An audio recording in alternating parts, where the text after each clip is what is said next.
Welcome, everyone. Today is Friday, May 16th of 2025, and welcome to the Sweet Release Healing first annual ever spiritual summit. I am, like I've already said, so happy that all of you are here. I am so thankful that all of you are here. Now, like I said, today we're going to be listening to Terri speak and give her presentation about religion and religious trauma. We'll take a break, and then I'm going to pick up with helping you set those solid foundations in your own spirituality so you can grow it however you like to. Thank you all so much. Terri? Okay. Hi. As Andrea said, my name is Terri. I am really honored to be here today, and it really means a lot that Andrea trusted me with this. But I want to start off by first off saying that I am not technology is not my thing, so y'all give me some grace on that one. But what my goal is for you today is to help you, as Andrea said, to solidify a foundation, but to make you think that, spirituality is, there's a lot that goes into this. I literally started let me start by saying this.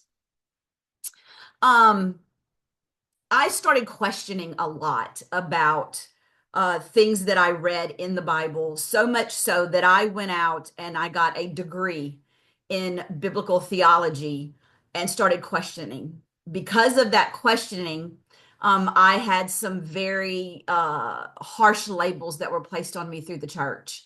And so it tended to affect me. And, the way spirit moves is great. And Andrea kind of came into my life. And then what little foundation I thought I had, she shook that and started rebuilding. And so today, what I want to kind of talk to you about is recognizing that religious wound, recognizing that trauma, and hopefully in this, that I can get you to a point where it's okay, that you feel like it's okay to not be okay at times.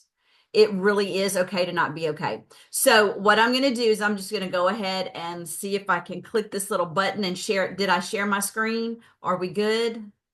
Okay. So hopefully, all right. I can't see anybody. Is there a way that I can do this so I can see people? Andrea, help. I'm Hello. here. I'm here. Just click your share screen. I did share screen. Are y'all seeing it? No, not yet. So Not yet. just click share screen and then click on the screen you want to share. Okay, wait, let me look. I told y'all, gosh. All You're right, share. Here we go. Share right down here. And there we go. Ah, okay. still not, Um, it's still can not y'all see? yet.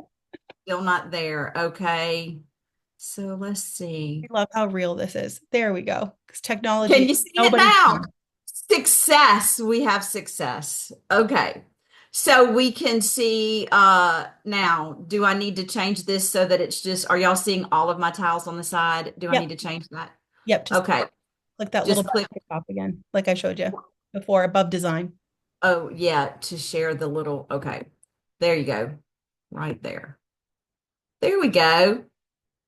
Oh, hello. I'm going too fast. I told y'all bear with me. I'm just not very technological on this kind of thing. But what we're going to talk about today is we're going to talk about healing the religious wound. So, there are some things that I really want to touch on. And this is a huge, vast area that we're not going to be able to cover in an hour to an hour and a half. But what my desire is to hopefully give you a foundation that you can then build upon. And, the Discord, like Andrea had said earlier, is an amazing thing. But what we're going to talk about is we're going to talk about three things. We're going to talk about defining what a religious wound is. And then I want to talk to you about deconstruction, the deconstruction of what what you may have other people have determined for your spirituality, what you may actually think. We're going to kind of deconstruct some of that. And then the last thing that we're going to talk about is your desire. And I want to say this, and I will say it many times. It is okay in your spiritual walk, in your religious walk, whatever, it is okay to not be okay sometimes. And that's how we learn. So it's okay to be curious about all aspects of your spirituality. And it's okay. You don't have to have permission to be healed. You can be healed from this trauma. So let's go ahead and delve into this. So first off, what we're going to do is we are going to define what is a religious wound. There's a difference between religion and spirituality. That is a big thing that I want you to understand. Um, Religion is a title. You are Baptist, you are Catholic, you are Methodist, you are these different religions, whatever that may be. But spirituality is a day-to-day, everyday practice that is a part of your life. There is a difference between religion and spirituality. That is where we need to start off with a basis there. Religious wounds are caused by church trauma. Hurt that refers to an emotional or spiritual pain that individuals experience as a result of their interactions with church or religious communities. My issue was never with, for the sake of this, was never with God. My issue was never with that. My issue was with the people that were in the church who were supposed to be those who were supposed to be showing the love of God and did not do it. So my faith, my spirituality was never shaken. What I found was shaken was my religion. And this trauma can come from abusive leadership, practices that exclude members, judgmental attitudes, and hypocrisy among the members. I've experienced every single one of those. So much so that I left the church after years and years of being in the church. I left the church, and for 7 years, I did not step foot into a church again. I was called a Jezebel. I was excluded, and I'm going to touch on this. And really, the trauma was so severe at one point that, Andrea, am I just free to talk about whatever? Okay. The trauma was so severe at one point that I actually locked myself in a bathroom with a gun and thought that if I was not good enough, then why was I here? Because there was nothing that I could do, that the church had made me feel that there was nothing that I could do to win the love of God. And so, had it not been at that time, I had a child that was 3. Had it not been for my 3-year-old knocking on my door of the bathroom saying, "Mama, come read me a bedtime story," I don't know where that would have happened. Church trauma is a big deal, and it's not something that you overcome overnight. Church trauma can be caused by spiritual abuse from leaders. They manipulate or enforce strict rules. I was told in the church, "Oh, you can't do that because you look this way or you look that way." Basically telling you how you dress and how you're supposed to act and what you're supposed to do. And all of these for me led to feelings of guilt, shame, and they actually made me question my faith. I felt guilty about everything that I did. I second guessed everything that I did, which in essence is not spirituality. It is religion, and it is religious trauma. And I am trying to figure out how to move to the next slide. Help me, Lord. Oh, I'm trying. Okay. I'm trying, Tate. I'm trying. I swear I'm trying. Okay, wait a minute.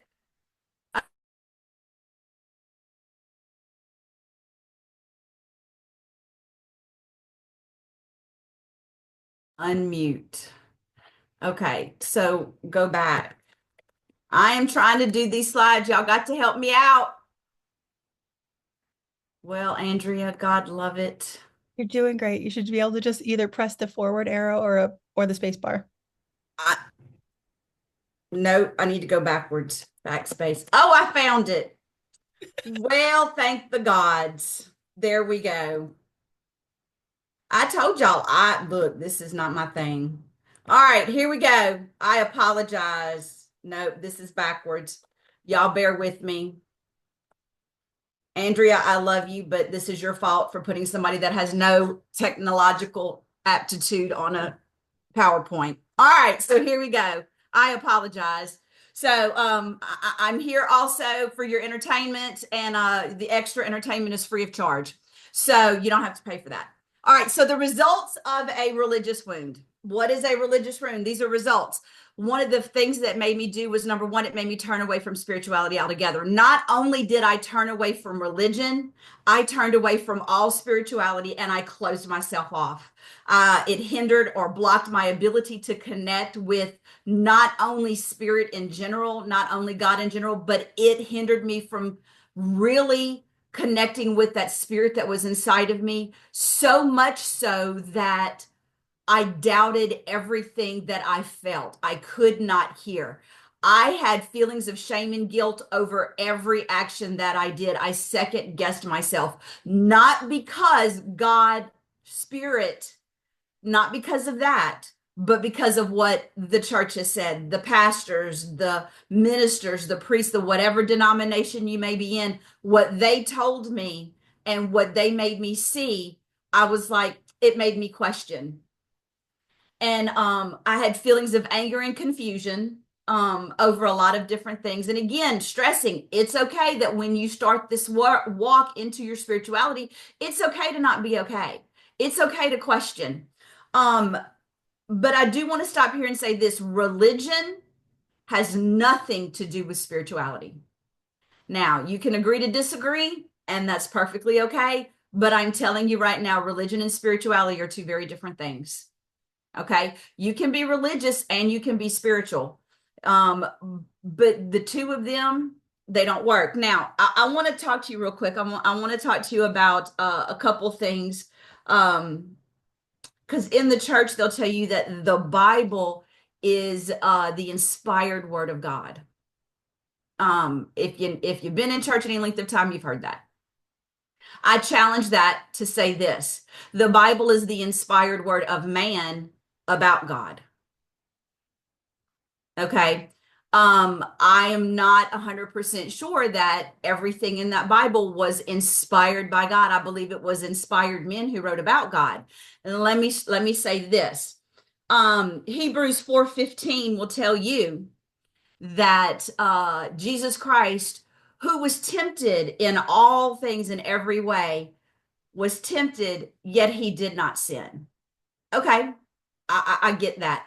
I want to touch on that, because here's what I will say is that the church will also tell you that Jesus Christ was never married, that he never married, and that he never had a family. So my question, that this is the question that really started me rolling on this: if he was never married, if he never had to, how was he tempted with the sin of adultery if he was never married? So was Jesus actually tempted with every sin that we were tempted with? Because if so, then explain to me how he can be tempted with adultery when he was never married. Now, there are people that will debate that, but that is one of the questions that started me on this ball rolling of questioning what was being told to me. All right. So here we go. What belief system or religious wound do you have that is getting in your way?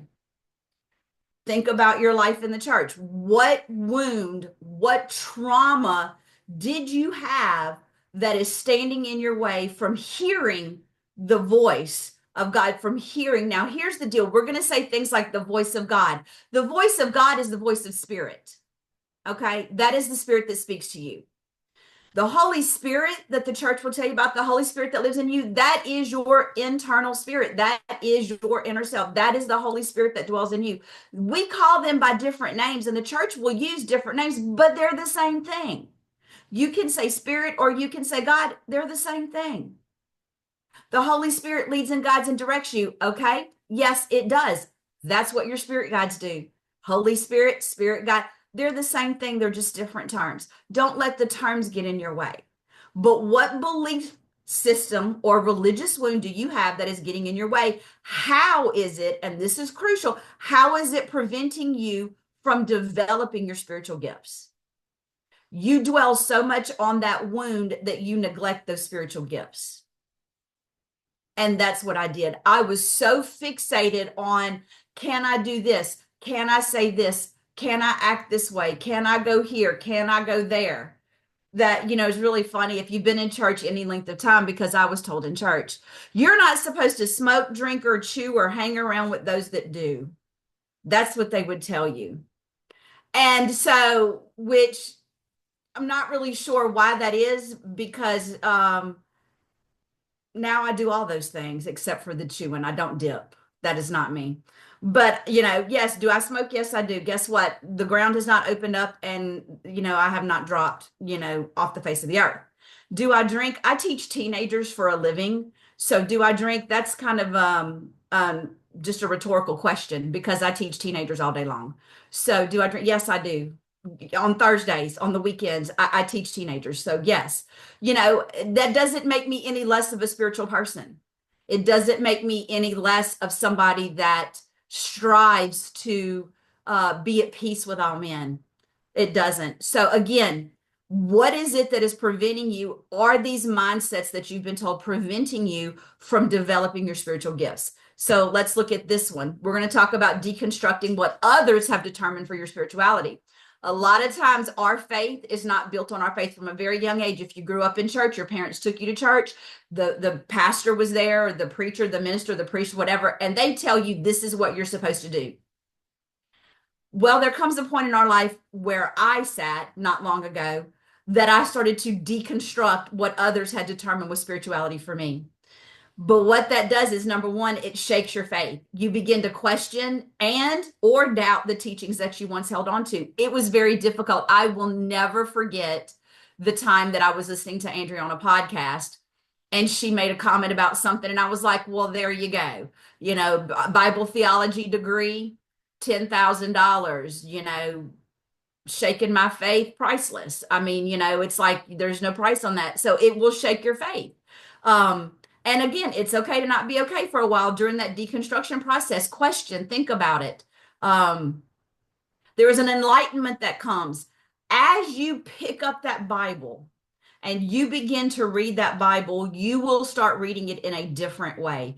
Things that you were always told don't actually look that way anymore. The part about Jesus being tempted in every way, that was a part that kind of stuck out to me. Another thing, which I would probably get stoned for in the church, was starting to really think about Jesus, because the church tells you that Jesus is the Son of God. He is the Savior, that no one goes to the Father but through me. That's what chapter 14, verse 6 says, that I am the way, the truth, and the life. No one comes unto the Father but by me. John 14:6.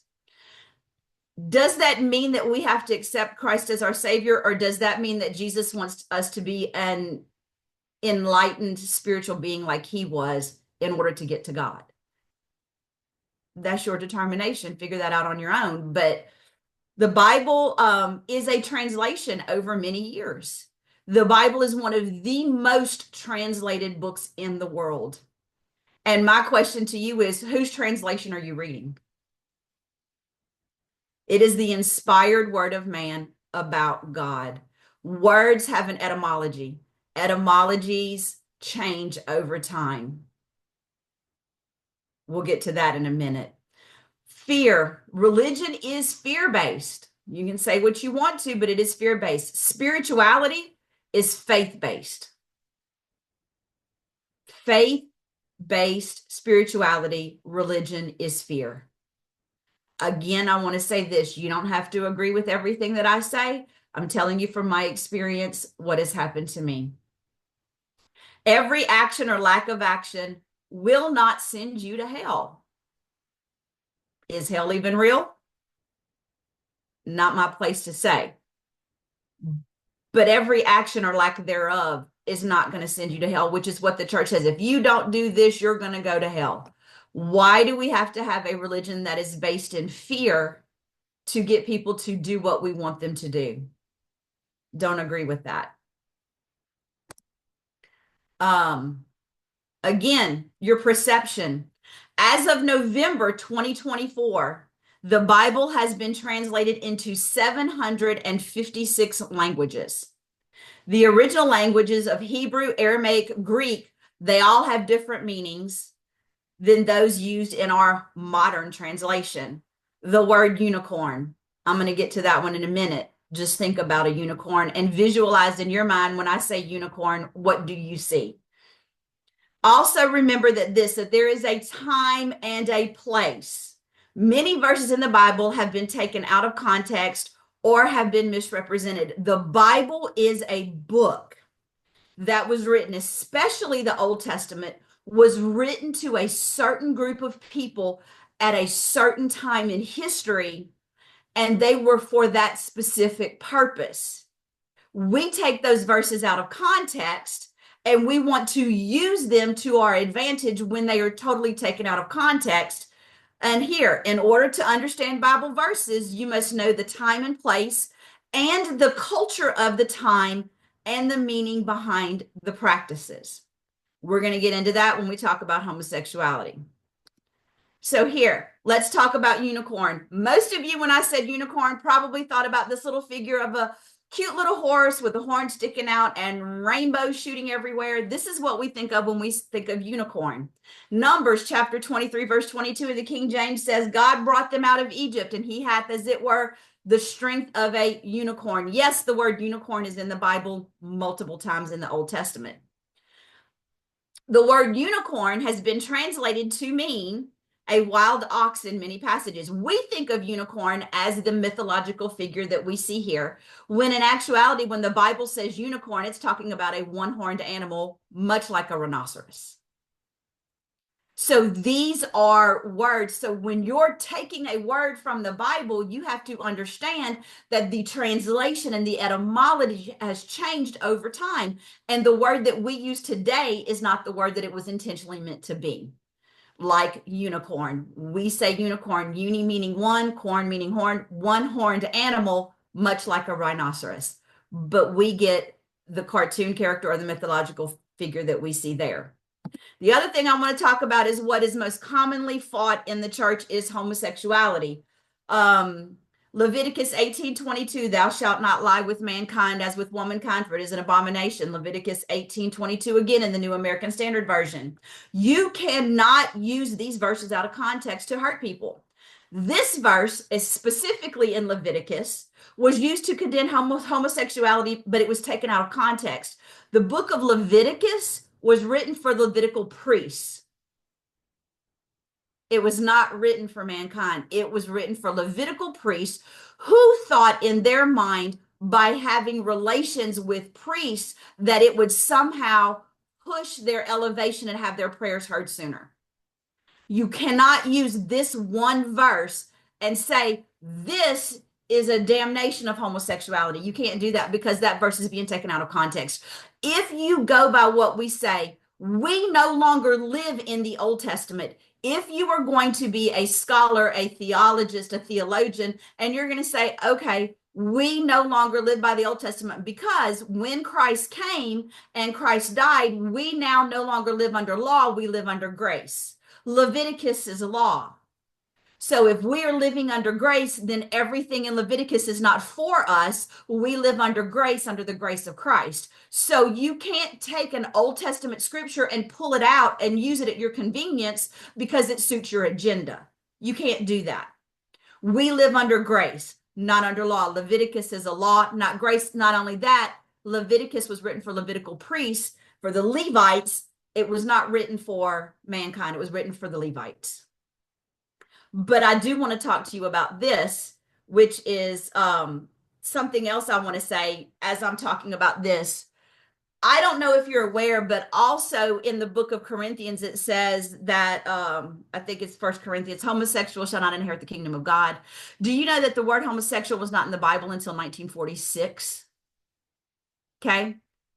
In 1946 is when the word homosexual came into the Bible through a translation. If you go back and read the King James Version of the Bible, that particular verse in the King James Version of the Bible, the original King James Version, that word is not there.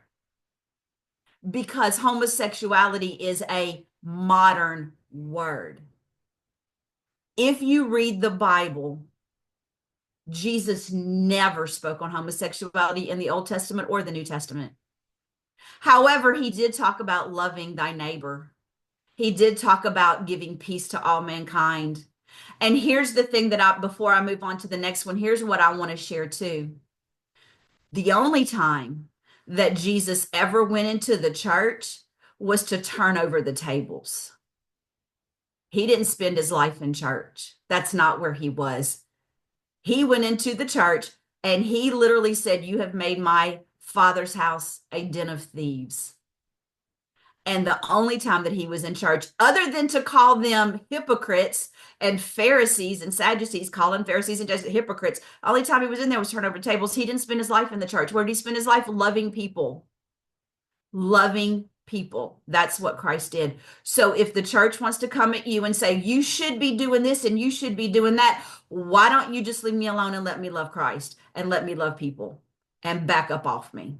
That's what I had to do. Of course, that got me thrown out the church, but hallelujah, you know. So here we go. What part of your spiritual life have you let others determine for you? Have you let them determine things? Are you struggling with homosexuality? Why is it a struggle? God made you who you are. God loves his creatures. God loves every single one of us. Homosexuality is not a struggle. Homosexuality is who you are. You're struggling with what the word of God says. The word of God says that you are beautifully created in his image. Are you struggling with hearing spirit? It's probably because people told you that you couldn't hear from spirit because you weren't holy enough. Hearing from spirit doesn't mean, are you holy enough? You are a spiritual being, which means that everything, if you remember the Wizard of Oz, at the very end of the Wizard of Oz, Glinda the Good Witch tells Dorothy, my dear, you've had it in you all along. I think that's one of the things that Andrea likes to speak to you is said, you have it in you. It's there. We just allow the things of this life and the things that we have been told to push it down. But you have what you need. Your ability to hear from spirit is there. You've just allowed other people to tell you that you can't do it because you're not holy enough.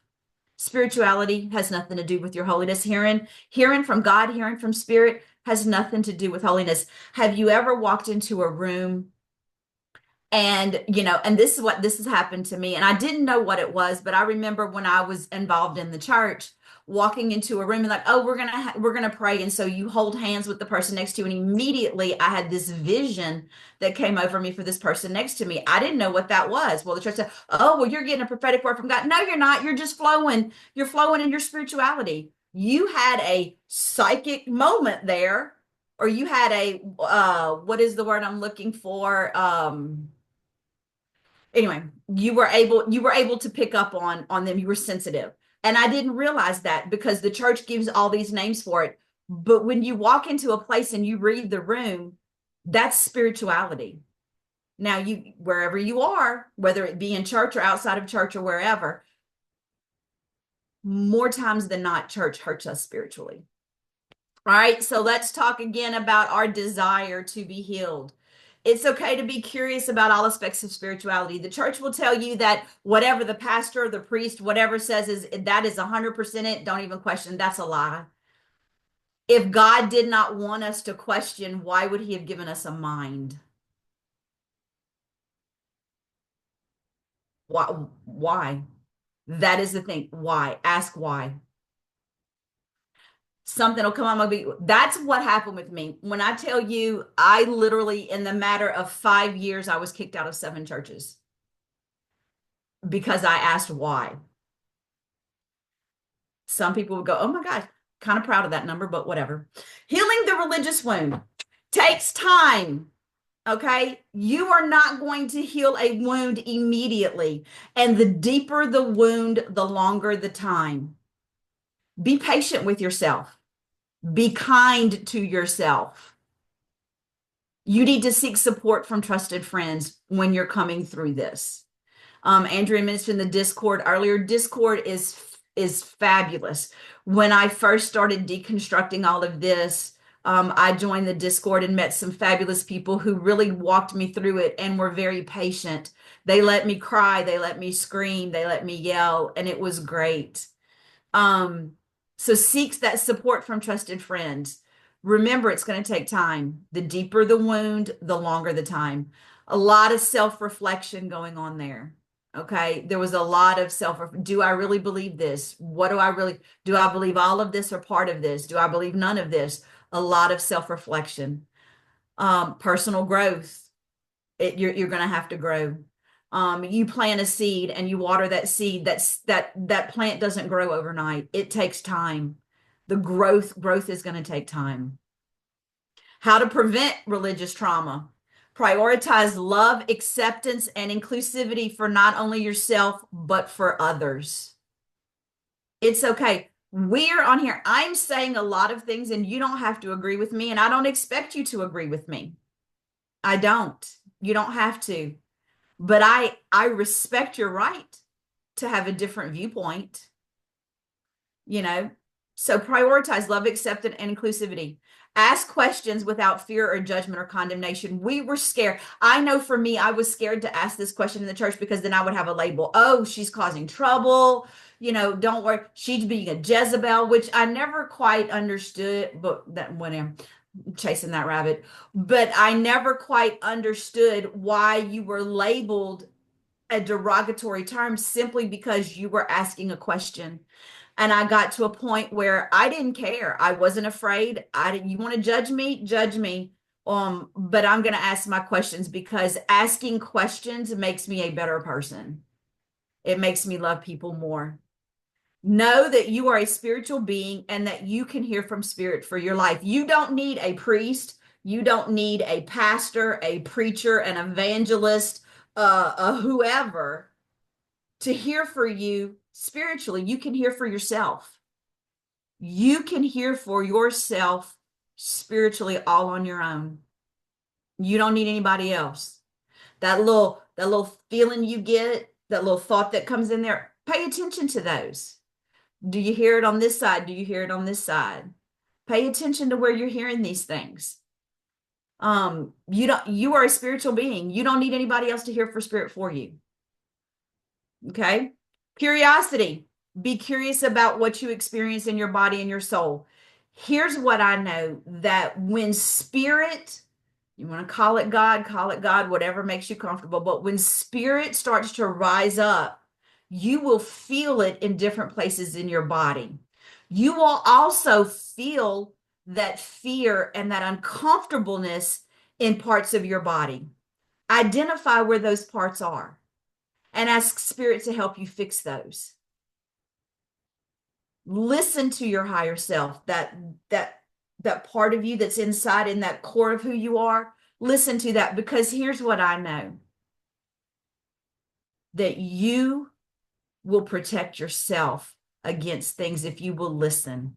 If you will listen to what spirit says, you will protect yourself against that. It's okay to ask why. And again, I was labeled a troublemaker because I was told in the church, and I'll just give you just a brief history of this. This is when I was in the church and I started questioning. I was raised by my grandmother my whole entire life. My biological mother walked out on me and told me she didn't know who my father was. I was 12 before I met my mother for the first time, but my grandmother raised me. As my grandmother got older, I was her only caregiver. I took her to the doctor, took her to get her medicines. I provided everything for her. I was in church one day, and the pastor's wife, the minister's wife, told me in church that I was to be at church and that the church was more important than my family, is what the church told me. And I said, but the word of God also says to honor thy father and thy mother so their days may be long in that life. You know, and I said, I know that she's my grandmother, but she raised me as her daughter. So technically I have to honor her. Well, God will take care of her. Your place is in this church. And I'm like, that's when I started questioning. I'm like, that's not right. My grandmother did not have anybody but me. And if I did not take care of her, who would? The church, God never said that you're supposed to place the church above everyone and everything. God gives us wisdom. God gives us discernment. Spirit gives us discernment. Spirit gives us wisdom. We have a heart of compassion.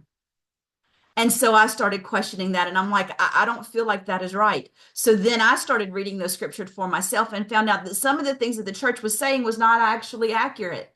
And that the church uses a lot of Old Testament to condemn and to control and to manipulate the body of Christ, which is not right. It's not. So it's okay to ask why, even if you get labeled a troublemaker.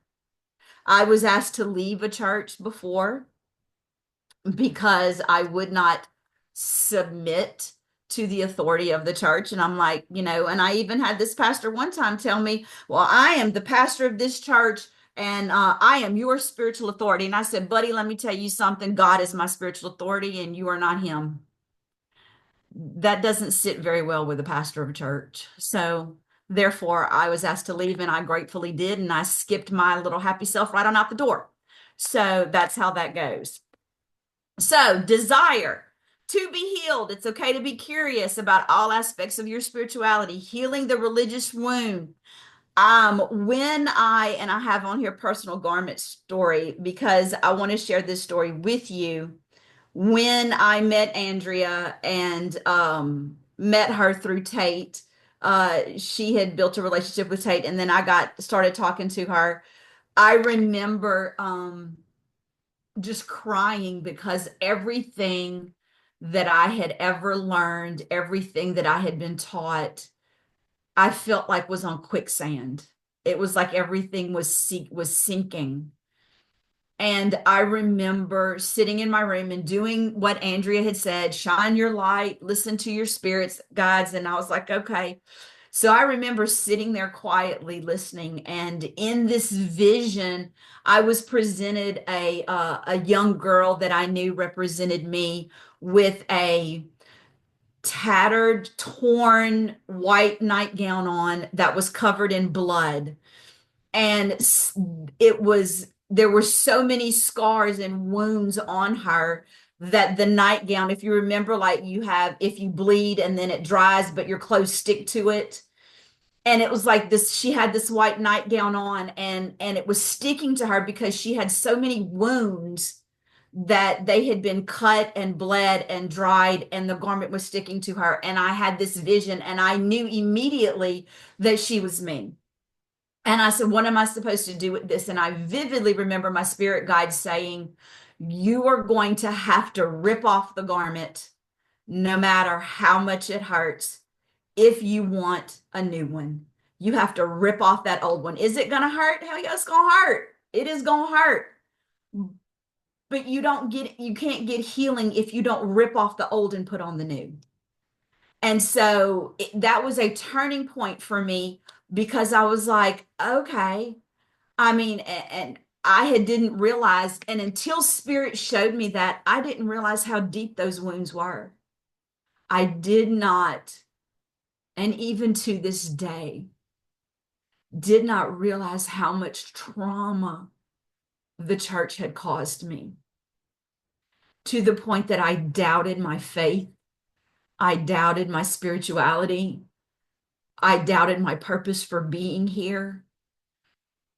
And when I was given that vision of that little girl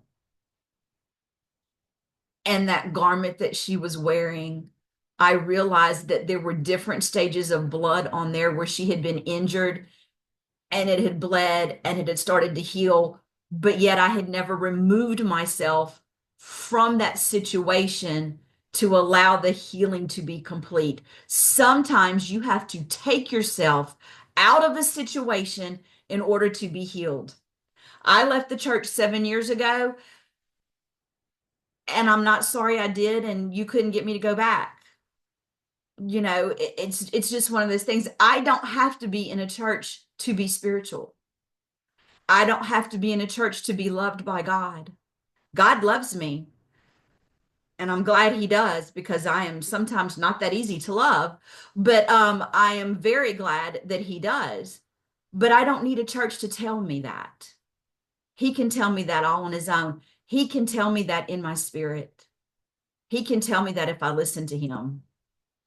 It's okay to not be okay. In what area of your spiritual journey are you not okay? What area of your spiritual journey are you not okay? You need to stop and think about that. You need to listen to your spirit guide. You need to listen to that spirit inside of you. You need to feel the pain and feel the trauma and then respond. Don't just sit in it. The life that we live is a race. It is a race. It doesn't matter if you are running, sprinting, walking, crawling, jogging. It doesn't matter at what pace you are traveling this race as long as you're moving. Just keep moving.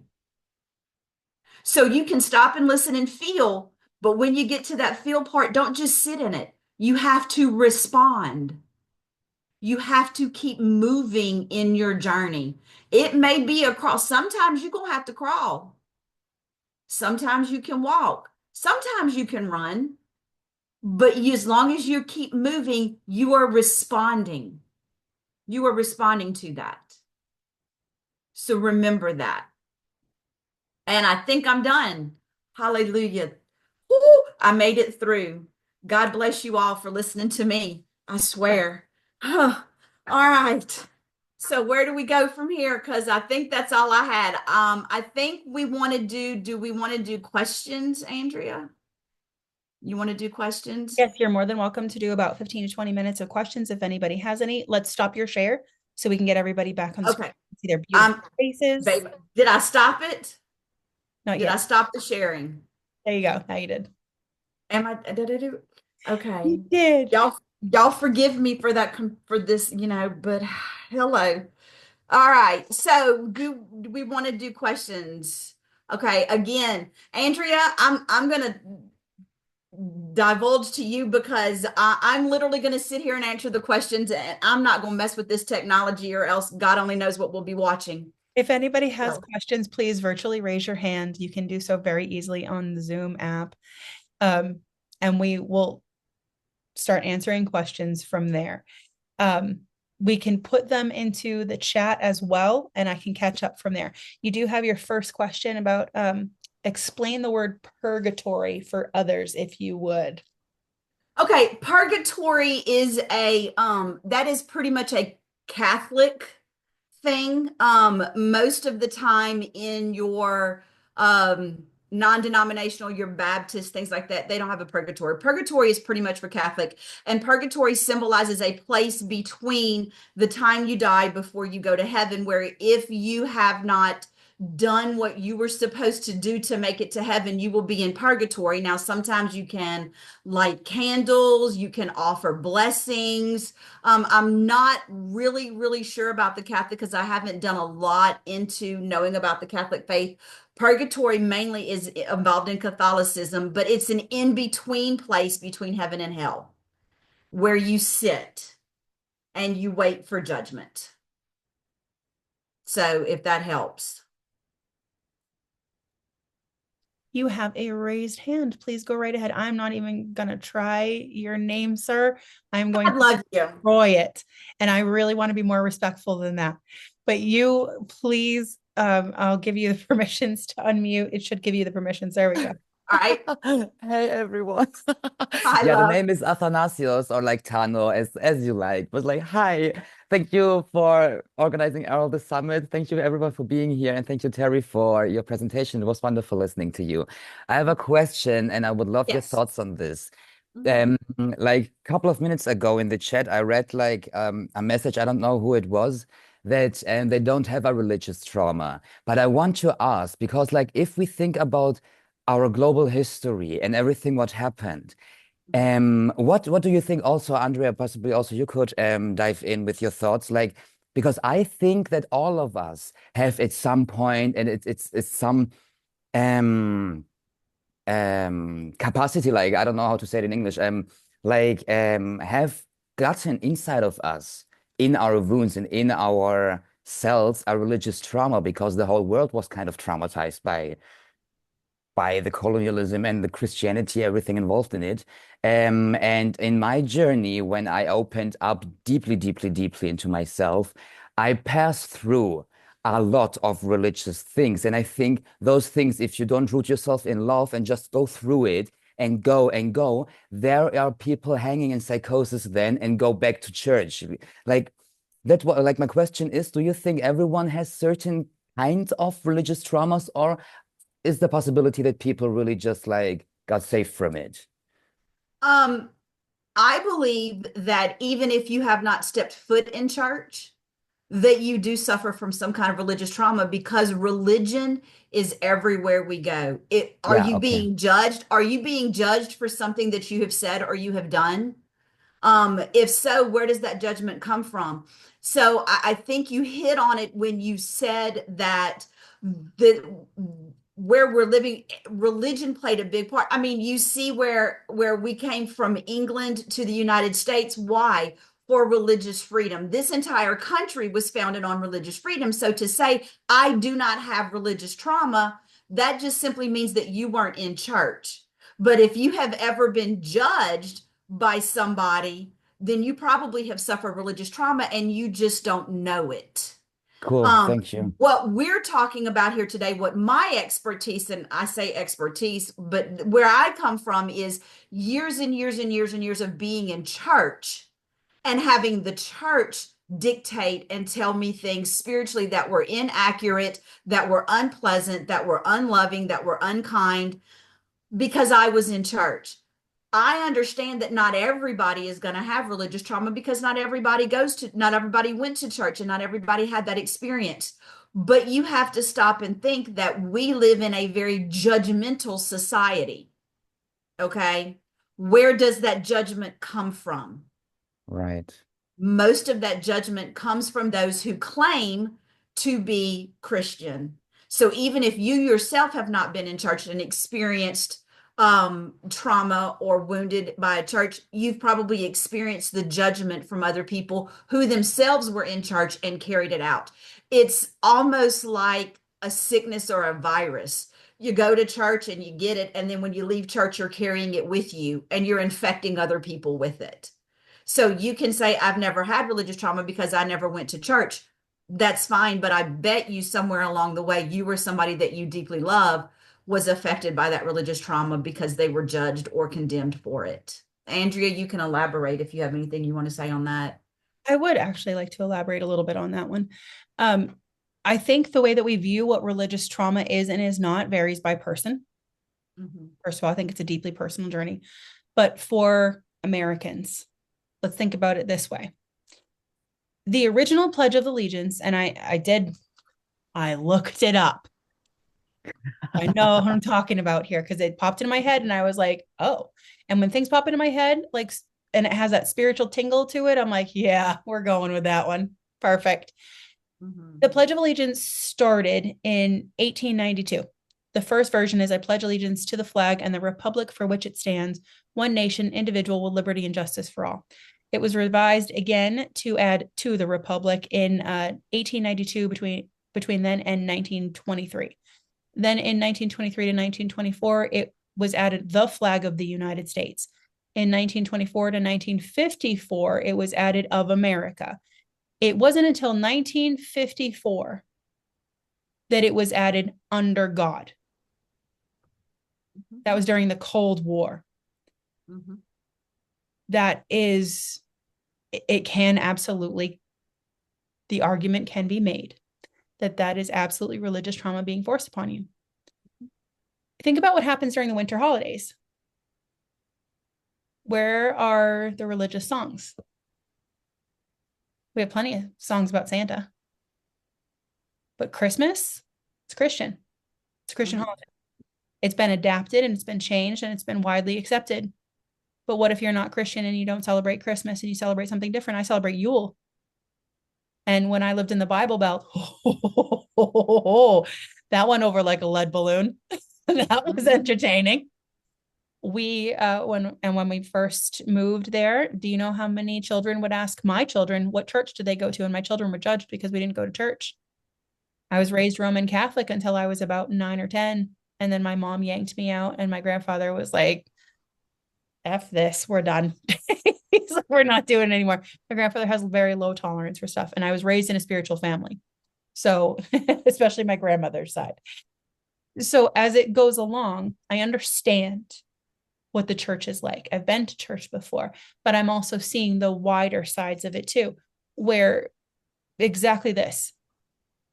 How many Christmas songs and winter holiday songs do you know? How many of them are only about Santa Claus and the original Santa Claus for the kids? How many of them are actually about enjoying the winter holidays and what they're for? Togetherness, honoring the year that we've just overcome, the fact that we've gone through all the stages of planting the crops after we've planned them out and taken that time to take to ourselves. And then we've nurtured them as they've grown through summertime. We've harvested in the fall. And now we get our banquet time of together, family, friends, love. How many can you come up? I love Tammy in the comments. Our favorite is Dominic the Donkey. Fantastic. I liked the Hawaiian one for some reason. I used to sing that as a kid and do a Hawaiian dance. I thought it was the funniest one out there. But if we think about it, religious trauma is everywhere. We see it all the time in what we accept and what we don't accept, and what is just culturally there and not there. It may not have such a deep effect on you. You may not realize the deep effect it has on you, or it may not have an effect on you at all. It's a deeply personal process. And I'm definitely not here to judge. But I do agree that to a point, we have all experienced it in one way, shape, or form. And it has an effect on spirituality. I see it quite a lot. Give focus sessions. I'm sitting there one-on-one with somebody and I've heard them say, I don't feel like I'm good enough. Maybe I'm making this up. Maybe this is evil. This is wrong. And they don't go to church, but it sits in the bones. And as Terri was saying, this takes time.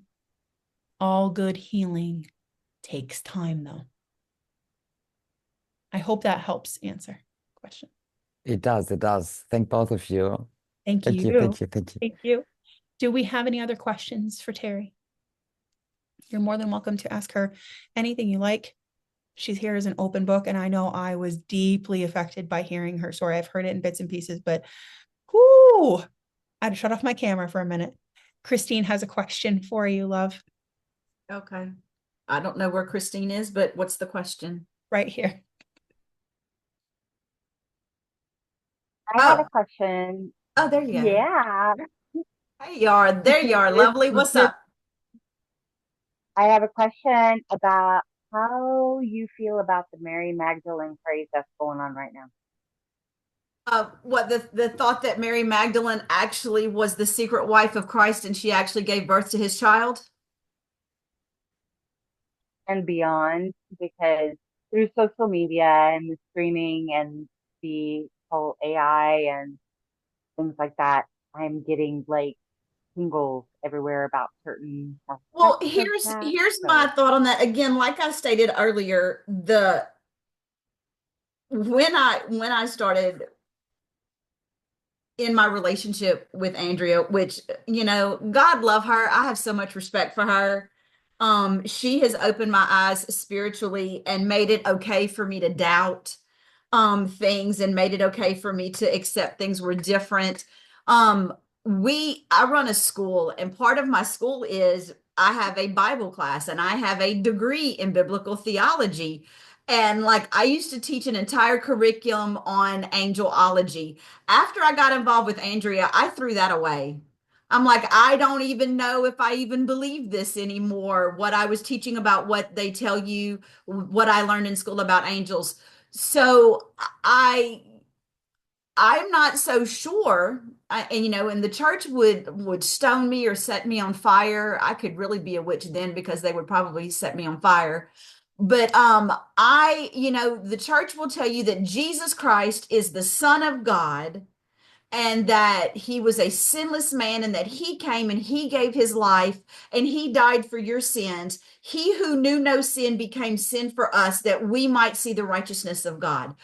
This is what they tell you. The more I stepped into my journey, the more I was like, was he really the Son of God, or was he a very spiritual man that really was in tune. Now, that he was really in tune, and he wanted us to be as spiritual as him, to be, because I'm having a hard time with, he who knew all sin was tempted with all sin. The Bible says that he was tempted in all things, but yet did not sin. Okay, well, I'm sorry, but you never got married. How could you be tempted with the sin of adultery if you were never married? And it made me question, do I believe that he could have had a relationship with Mary Magdalene? I'm not going to say I don't believe it. I am open-minded. I think one of the major things that I learned from Andrea was being very open-minded, not being able to say, no, I don't, that's just not right. Just being able to look at everything and go, okay, Spirit, is this possible? So to answer your question, what do I feel about that? I'm open for it. I mean, do I believe? I mean, possibly. There is an entire I don't know if you're familiar with the Apocrypha, if you've heard about the Apocrypha or the Lost Books, the Dead Sea Scrolls and the Lost Books and the Apocrypha. These are books that were discovered in jars that were discovered around the Dead Sea. And when they pulled them out, they realized that there was written on here almost like complete books of the Bible that were never included in the Bible. You have to understand the Bible is a canonized version. This is why I say I don't know that I believe that the Bible is the inspired word of God. I believe the Bible is the inspired word of man about God, because there are things like First and Second Maccabees that are in the Catholic Bible that are not in the King James Bible. There is the entire book of Enoch, which talks about angels, and that's not included in there. And there is an entire Dead Sea Scroll written by Mary Magdalene that talks about what she was, what it was like.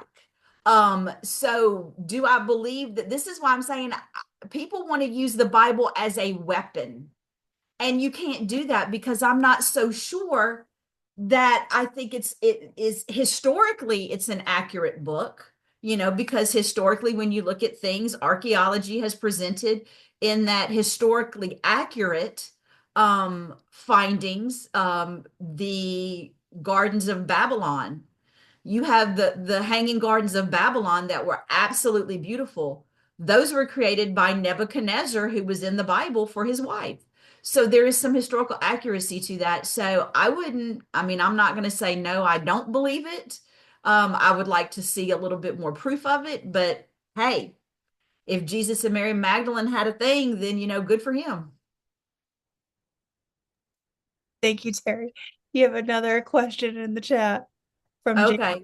This one's from All James. right. Okay. Why do we refer to spirit singularly or as a singular when there are many spirits? That might be a better question for you to answer. I think that we refer to spirit because in our mentality, we believe that we were taught that there is one God. And so for us, we refer to spirit as spirit because we are, in essence, referring to him as God. I know for me, I look at spirit and then I have my, spirit guides, plural. But I think we call him spirit because mentally we're used to being told that there is one God and creator of all, but source. But you might be better able to answer that one. I think about it like moose. A group of moose is still called moose. It's not called meese. Yep, this is true. This is true. That's a good answer. That's good enough. A group of fish of all the same type of fish is called fish. And since they're all in spirit world, they're all, on the spirit side. If it's different types, it's fishes. But about it like that. The plural of some is still the same as the singular. That's how I think. That's why Tate's the English teacher and not me. You do have another question in the chat. Yes. Don't know if the following is fitting here, but what can you say about martyrdom? Like, is it intertwined with religious trauma or am I mistaken? Martyrdom. Um, I would say, I mean, I would kind of, are we talking about ancient martyrs or current, like current martyrs? For, so basically I do know like during Roman Colosseum times and like that, there was a period in time when you were pulled out. And I think in even some countries across the world, I know my son, my youngest son went to Japan and was like, there are some countries you can't say God because it's illegal. And so I know there was a point when they would pull these people out, and if you confessed or if you were told that you had to deny God, and if you did not deny God, they would kill you. They would martyr you. And you would be classified as a martyr for Christ because you refused to denounce Christ. So speaking of that, and I just got this, let me chase a rabbit for a minute and I'll come back that one of the things, because it just kind of popped into my head that I want to kind of throw out there. We see when we think of Christ, when we think of Christianity, everybody thinks of a cross. Like you'll see everybody wears cross because they're, oh, it's a representation of Christians. You do know that Christ probably was not crucified on a cross like this, right? That he was crucified on a cross like this. I don't know that anybody's aware of that. That the cross that Jesus Christ was crucified on was more of an X and not a T. So this is what I talk about when I talk about perceptions over time. Everybody associates a cross with the crucifixion of Christ. But in essence, if you look through historical records and actually it was probably during that day they crucified him on more of an X cross. So and I that popped into my head because we're talking about martyrs, because one of the disciples of Christ who was a martyr, who classified himself as a martyr, was hung upside down. It said, they were going to crucify him, and he said in the Bible, I am not worthy to be crucified as Christ. So they wanted to crucify him upside down. Well, you can't crucify somebody upside down on a cross like this. You just can't do it. But if it is an X cross, you can turn them upside down and crucify them upside down that way. So obviously, but do I believe that martyrdom is religious trauma? 100%. You have a family member somewhere that refuses to deny the things of God, and they are killed for that reason. You don't think that's going to cause trauma to yourself and many others? So yes, being a martyr is a form of religious trauma. Now, it doesn't always necessarily have to deal with death. Being a martyr sometimes can just be standing up for your own principles and values. But as is that a part of religious trauma? 100%. 100%. Some countries worse than others, but yes, martyrdom is a religious trauma. Thank you so much, Terri. Do we have any last minute questions for Terri? Anything at all, you can put your hand up. If not, we are actually going to break for about 10 minutes. And I'm going to put on the screen. Oh, we do have one more. Yes. Why is using our birthright spiritual gifts considered a sin or only done by certain people? Okay, repeat that again. Why is using? Yep. Why is using our birthright spiritual gifts considered? I love the way I want to herald that one a little bit. Your birthright spiritual gifts. I want to say that over and over again and be like louder for those in the back. Why is it considered a sin or only done by certain people? Okay, that is an excellent question. What I had to do, again, when I started coming to Andrea and she started showing me things in the spirit, what I had to realize was that those birthright spiritual gifts, you have those. They are what you said. They are birthright. They are given to you at birth. They present themselves at different times in different places. The church labels them differently.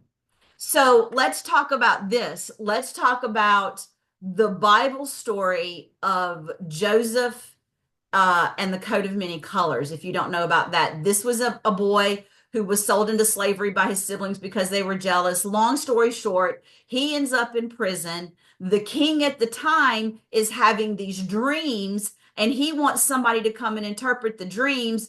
And they go and get this little boy out of prison, and he comes and interprets the dreams. Okay, Andrea, when you could interpret dreams, what is that called? A psychic medium.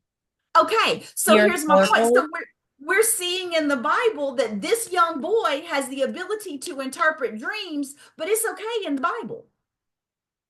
But if me as an average person, if I do that, oh, that's you're and here's my other pet peeve. Everything that does not involve the church is not demonic. Can we just say it again? Just because the church doesn't agree with it doesn't make it demonic. I am sorry, but and again, I think the devil gets a really bad rap. I really don't think that he really does everything that they tell, that he's being blamed for. But see, if I were to interpret a dream, I would have a demon. Oh, she's possessed. Oh, she's demonic. No, no. I just have a birth given ability that I am using outside the church. So here's the deal. Let's talk about witchy things, rituals. Like we light candles. We light candles for certain things. We burn sage for certain things. We do these we have rituals that we do, for whatever part. Okay, well then can we talk about that? So you go to church and you take communion. What's communion? Communion is you chewing on this little wafer and drinking this little grape juice to represent the body and blood of Christ. Guess what that is? It's a ritual. So why is it okay for you to have a ritual in church, but it's not okay for me to have one outside of church? I don't understand that. It's rituals. Just because your ritual looks different than mine doesn't mean mine's right and yours is wrong, or yours is wrong and mine is right. It doesn't matter. But because the church doesn't agree with it, then it's wrong. The church condemns it, so therefore it has to be wrong. So yeah, no, that it has to do with being in the church. And that's the bottom line. I know for me that once I started opening up spiritually, I started realizing that things that I did in church are the same things that I do now. They just have a different name. Like in the church, they'll tell you, okay, well, they call it the gift of prophecy, or they'll call it the gifts of the spirit. They'll call it in the church. They'll say that you're having what is the one, all of a sudden I just went blank and I can't remember that. But basically what it is it's just being able to read people. You go into a room and and I know this, because Andrea tells me she feels like if I go in there and put my hand on somebody's shoulder immediately, I'm like, oh my God, I'll see this vision of something. And I'll be like, oh, what? I didn't realize that was a psychic mediumship type thing. Well, the church tells you, oh, well, that's a spirit. That's, you're flowing in the spirit. So I've always had that. It's the same thing. It's just in the church, they're called one thing, and outside of the church, they're called another. And if you're not performing it in the church, then apparently you are demonic, which again is religious trauma. Thank you, Terri. Mm-hmm. We're going to end here with Terri. We're going to let her have a blessed break. And thank you so, so much. Thank you, beautiful souls. I hope it helped. If you need to talk about anything, I'm going to strongly, strongly recommend that you get in touch with Andrea. I know she helped me immensely in my journey. I appreciate you. I love you. I hope I made you proud. I apologize for my non-tech issues that I had earlier, but I appreciate you. I hope I made you proud, and you are amazing. Mwah, mwah, mwah, mwah. Always make me Love you all, beautiful souls. Have a blessed day. Thank you, Terri. You always make me proud just by being who you are. I appreciate you so much. Thank you.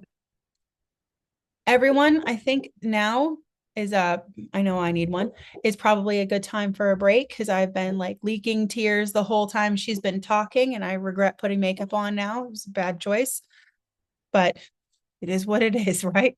So we are going to take a 10-minute break. I'm not going to have a counter available, but because I didn't download it in time and I forgot that that was a thing. But it's 4:17 p.m. Eastern Standard Time. So we'll come back at 4:27 p.m. Eastern Standard Time. Enjoy your break, hydrate, fill up your water, walk around for a moment, rest because we're about to get into it. Thank you, everyone.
Hi, everybody. Welcome back from your break. I hope it was restful and lovely and wonderful and everything you want it to be. Woo! Okay. How are we feeling? This is interactive, so I'm going to be asking you these things a lot. You can feel free to put it in the chat. You can give me a thumbs up. You can give me some hearts. However you're doing, I want to know because we are in this together. Snacks and water handy? Yes, absolutely. Well, not snacks for me. I already ate.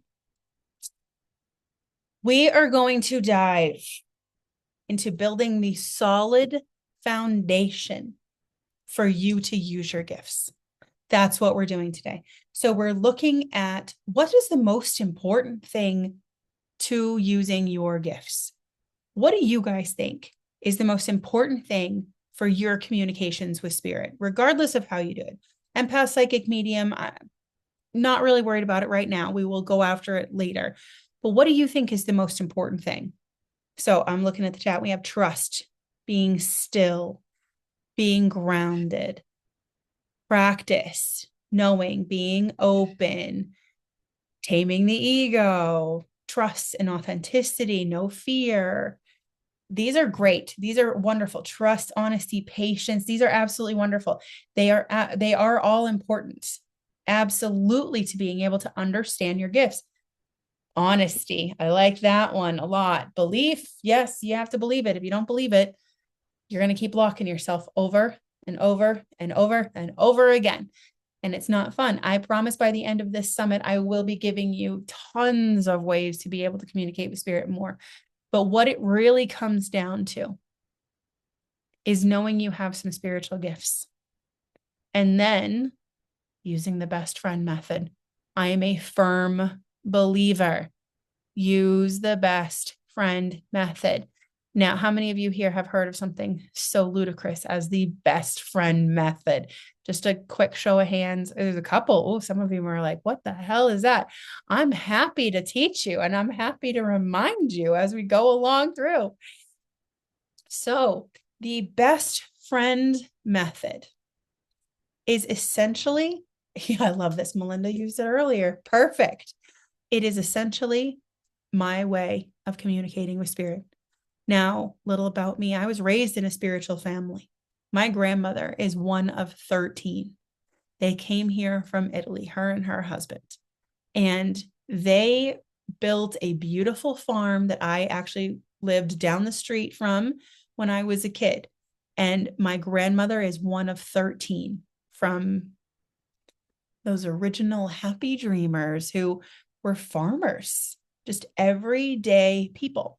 And it's known amongst all the children that my grandmother was absolutely what they called touched by God. We would call that gifted now, wouldn't we? I like to look at it as she heard, she trusted, she listened, she used it. So I was raised in this. I was that kid who ran wild through the woods, believe it or not. Thank the gods I am not allergic to poison ivy. I don't know if that's still true in my elder age, but I'm not going to be testing it anytime soon. But that's how I was raised, was outside all the time. Me and a gaggle of neighborhood kids getting up to trouble, chasing chipmunks and playing with frogs all the time.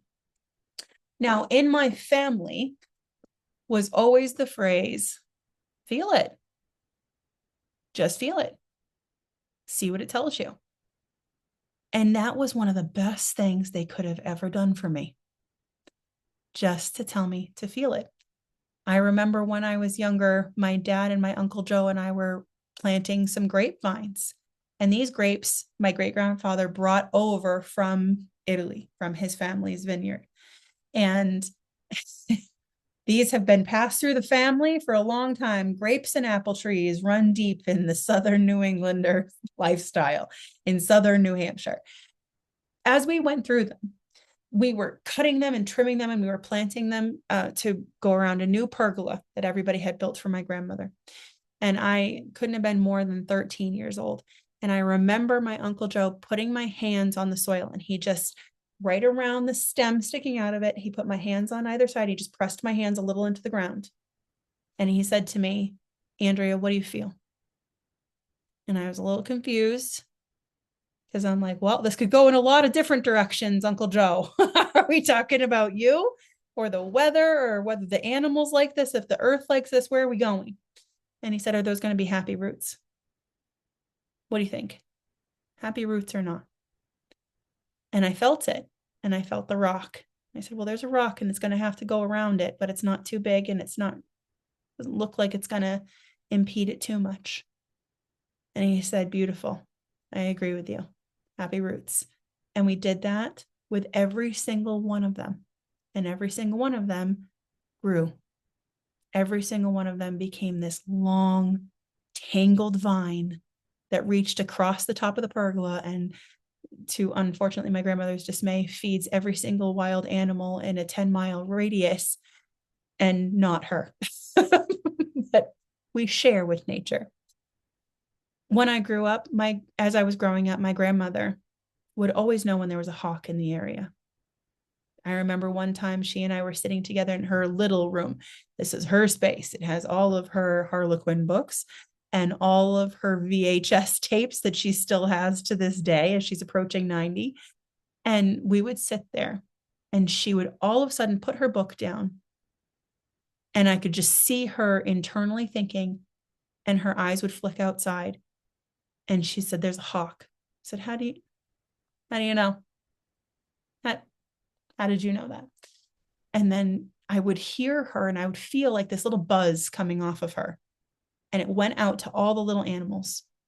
And I watched them all just stop what they were doing as they were scavenging and enjoying their time outside. And I watched them go to the safety of the trees. And it was one of the most amazing things I've ever seen in my life, was to watch this happen. And sure as anything, there was a hawk and we heard the call. And then I felt her for about 20, 30 minutes, just keep monitoring. She just kept sending up her spidey senses and her feelers up. And then suddenly it was almost like she didn't get the echolocation back. And she said, all clear, and went right back to her book, like nothing had happened. And I was under 15, completely. This was common occurrence for my life, though. We would gather around as a family at my grandparents' house because they were kind of the central location. They had a big table and all the family would come there. And it happened every single time. Somebody was going to go grab the portable phone for my grandparents because they refused to get a cell phone. And it's something I actually think is pretty cool. Like, you know what? You stand on no technology. I stand on no technology as much as I can.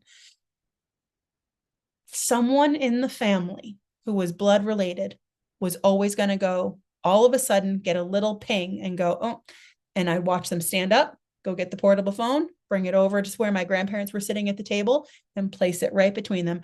And within 5 minutes, that phone would ring every single time. Every time it popped into somebody's head to go get the phone.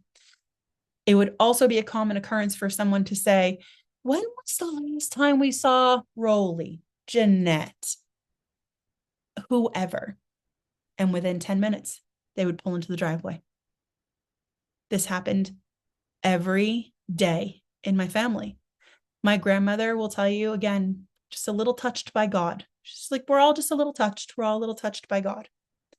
And they watched my gifts develop and they were fostered as if my great grandmother, who was the strongest among us when they first came here, as if she was right there at the table guiding along, because she passed when I was little.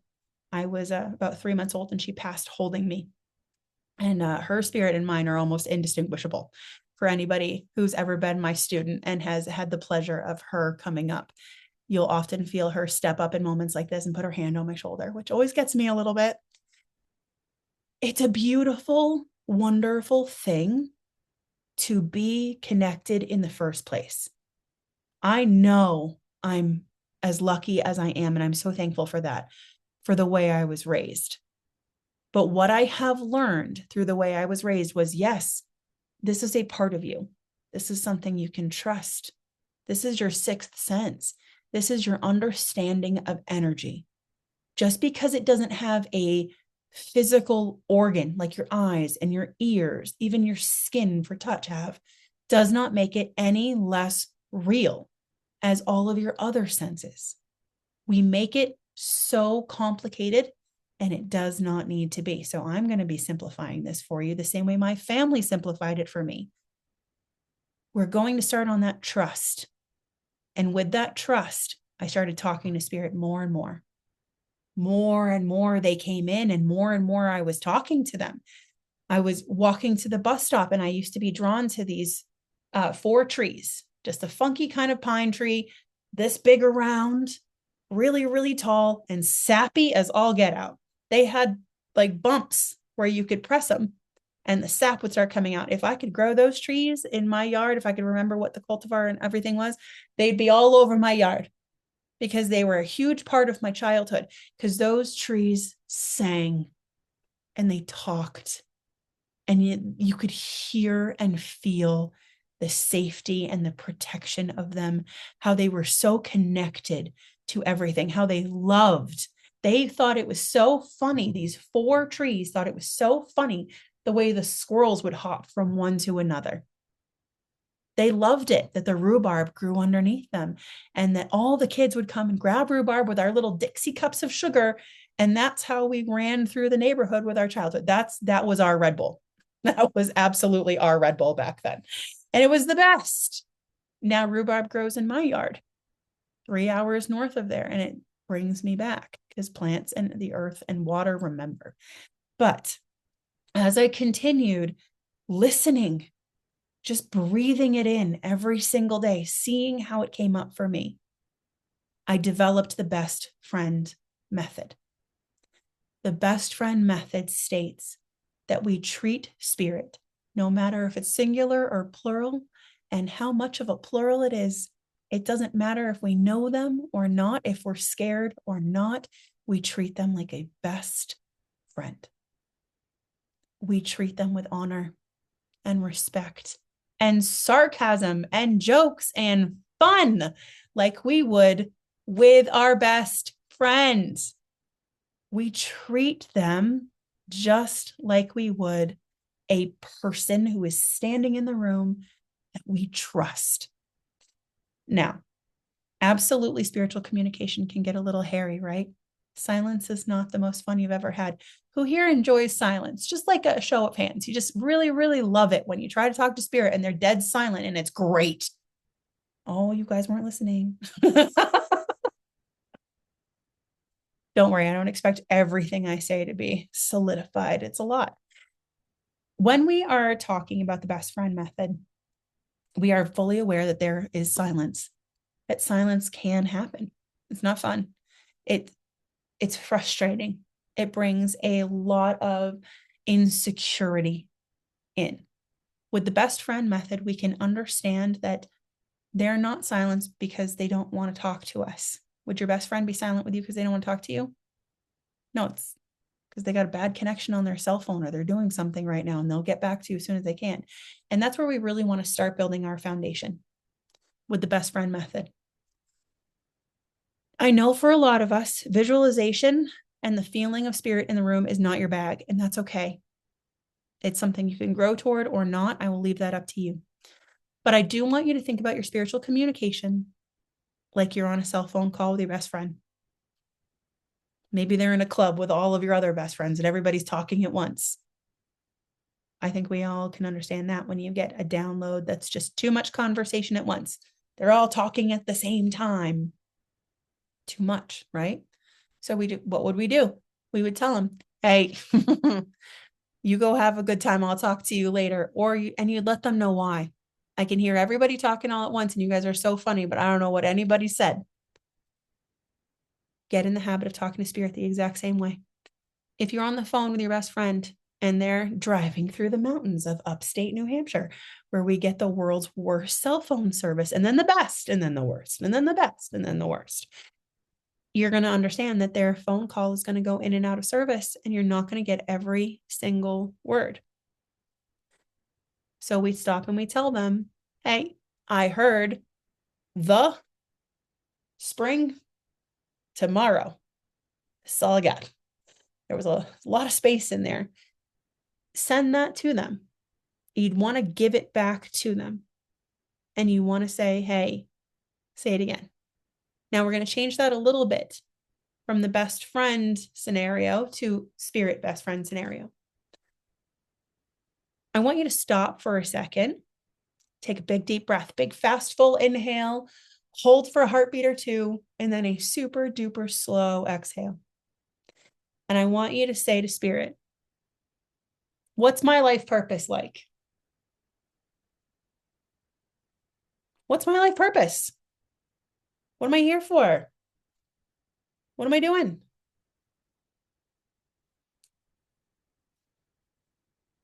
It's okay if you've got crickets, by the way. It's okay. You got to try again later, like an 8-ball, even better. How many of you are getting tiny amounts of information or nothing at all? How many of you are struggling with silence right now and having a hard time with it? It's a big question. Big, big, big question. Got to keep in mind with spirit, even with the best friend method, you have a tube of communication with them about yay big because you're aware, because you're here. If your tube of communication is this big and you ask a question with an answer that is this big, how's that going to work? If your tube is this big and you're asking about your life purpose, which is 300 to 600 pages of thick, just pictures and all kinds in here, but it is big. How's that going to work? Doesn't. So just like with your best friend, you know what you can talk to them about. You know how to bridge conversations. You know how to start hard conversations and fun, easy conversations, but you know how to talk to them, right? Now we're going to learn how to talk to spirit. And that's a big part about setting and finding your solid foundation. Now we're going to separate this out a little bit. Instead of asking our best friend over there to explain an entire lifetime in a sentence, we're going to get something that actually fits down that tube. Same thing.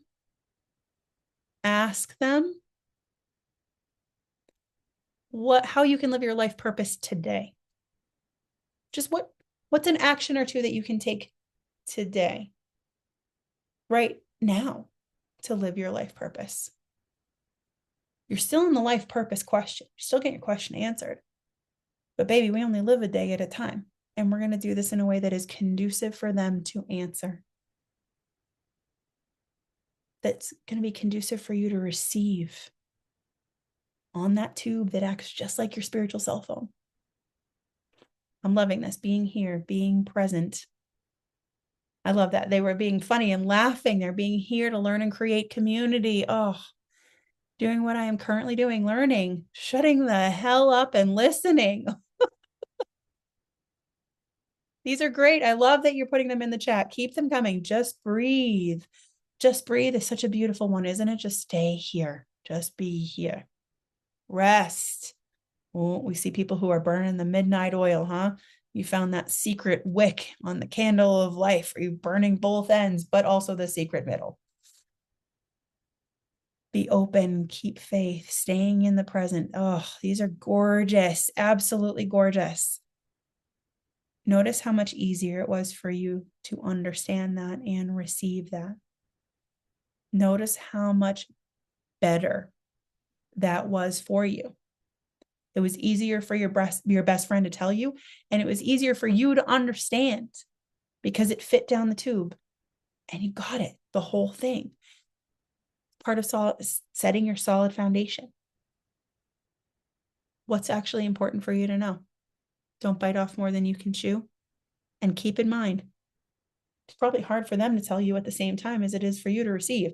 They're just as frustrated as you are that you get silence. Don't worry. Now, I want you to also, with the best friend method, and as we're continuing to build on this, how many of you started approaching spirit with deep reverence and respect? Like you needed to bow down. You needed to come cleansed in the holy water of Jesus Christ himself. You had to come sparkly, shiny, and all of your shadow work done. You couldn't have, pick me, you couldn't have a dark night of the soul. You couldn't have a negative thought in your head. You had to approach spirit in your finest clothing, nice and clean, inside and out, and absolutely perfect. How did that work for you? How did that actually help you? See this, all of the offerings. I love this. I just heard nope. We love when spirit just drops in out of nowhere and is like, hey, guess what? That tube is open and we're talking. Love this. Love this. You cannot treat spirit like you're at a job interview. What happens to your tube when you're at a job interview? You're scared. You're nervous. You're not sure. It shrinks down. You cinch it. It's like, oh, it was nice and open and not so much anymore. You're just going to get little bits and pieces, if anything at all. We have to remember the importance of comfortability. I had a client come into a gift focus session and she was doing just that. She's a busy person. She's in control. She's in charge of her life. She's very much in corporate America, which is understandable. No judgment from me. But as we were going through her session, she was so frustrated because she said, Andrea, I get these big downloads like at night or when I'm driving my car to work and I can't do anything about them. And then they're gone by the time I get there, or just out of nowhere. And by then I'm so exhausted, I don't even want to talk to it. I just leave it alone. So she was treating spirit like a task in her gift focus session. She was just holding on and holding on so tight. And she would get one word at a time. And then she would go, spirit would go really, really silent. She'd get frustrated and she'd try to pull back control. And she would say to them over and over again the same question. Listen, I asked you, what's the most important thing for me to know here? I said, what is the most important? Over and over. And I was watching, because one of the things I do in the gift focus session is I keep a little cloning system off to the side. So I'm watching what you're getting as you're getting it. So I'm a more non-judgmental teacher. I'm not looking at what I would get in those question bubbles. I'm looking at what spirit wants you to know. And I was watching this, and it always looks like a whirlpool, because it's just the same thing over and over again, except we're not going down the whirlpool. We're just swirling around. And they kept hitting like this little ding off to the side of like where she'd ask the question, she'd ask the question, she'd ask the question over and over again. And I had to stop her. I said, how's this working out for you? Because let's keep this in mind. I am a New Englander, not born, but bred. I've been here since I was 5 years old. I am raised to cut my teeth on the New England way of life. So what will New Englanders do? They will step back and let you struggle for a minute, because you already know that they're there to help you, but they will step back and struggle and go, you done? Are you done? Are you going to let me help you now? And I did that. I let her struggle for 2 whole minutes. And it was the longest 2 minutes of my life, because, oh my God, did I want to come in and fix it for her? I let her struggle though. I let her whirlpool. And I said, okay, are you ready to let go of control? To treat spirit like they're a people in a conversation that you trust? Are you ready to treat them not like a work colleague? Are you ready to treat them like a best friend? You're home from work now. You're in your lounge pants. You got messy bun, ice cream, and a glass of whatever you want to drink. Are you ready? And she's big, deep sigh, just biggest, most shuddering. This poor thing. I'm ready. Are you sure? Because I don't have anybody after you. We can sit here for another hour in silence if you want to. She laughed and said, no, that's not what I'm here for. I said, good, because that's not what I'm here to teach you for. Let's instead put aside the frustrations and let's talk about it. What's going on? So she started venting her frustrations. She said she was really scared in the first place that this wasn't even real. That she was worried that she was just making it up for herself over and over and over again, that this is just wishful thinking, that it's her ego talking to her. And I said, okay, babes, first of all, let's let's separate this out. Your ego is not your friend. It's not going to tell you what you want to hear. An unbalanced ego is going to tell you to fear everything, to doubt everything. It's going to speak to you in condemnation, judgment, and comparison constantly. It's not the fun kind of fear, doubt either, where like you're thinking about sticking your hand in a lion's cage. That's not going to work, right? But we have knowledge behind that one. We know what comes next there. Do you actually know what's going to come next with your spiritual communications? You have no idea, but we get worried about not knowing what comes next. If you identify with this, you have control issues. You're welcome. It's a bouncing baby of control issues now. We have to remember we don't know what's going on all the time. What we do know is that we are capable of handling it. And you have to remember how capable you are. Your best friend's spirit will remind you of this. This is why all those beautiful things of how to live your life purpose now were so encouraging. Keep moving. You're in the right place where you're supposed to be. We brought you here. Just sit, learn, listen, like rest, relax. We're here. They're reminding you of all you can do and all you're capable of. I had to remind this client the same thing. You are so capable, I told her, but you're not in charge right now. This is not question and answer. This is engage in a conversation that you're actually enjoying. This is fun time. This is restful time. This is to help you no matter what you're going through. She was able to relax. She was able to stop and say, okay, I see what you're saying. And I said, well, then do it. You see what I'm saying? That's fine. She's like, I'm trying. I'm like, nah, we're going to try. We do here. You have me one-on-one. You chose this. You literally paid me for this, to do this to you, to teach you how to use your gifts, to open them up and to put you through this. So we're doing this. And she did it. She did a beautiful job. By the end, she had full sentences. We went from a word and a ton of silence, just these really thin, thready conversations, to these full sentences and even paragraphs of information. Just because she was able to calm down, rest, relax, treat them like a best friend. Other times with silence, the veil is being a jerk, and it is not your friend, and it's not playing well with you. When it comes to the veil filtering out your messages, you're going to notice this one, because you're going to be sitting there having a great conversation with spirit, and suddenly there's going to be a hole in it. You go, hold on a second. How do we get from point A to point B?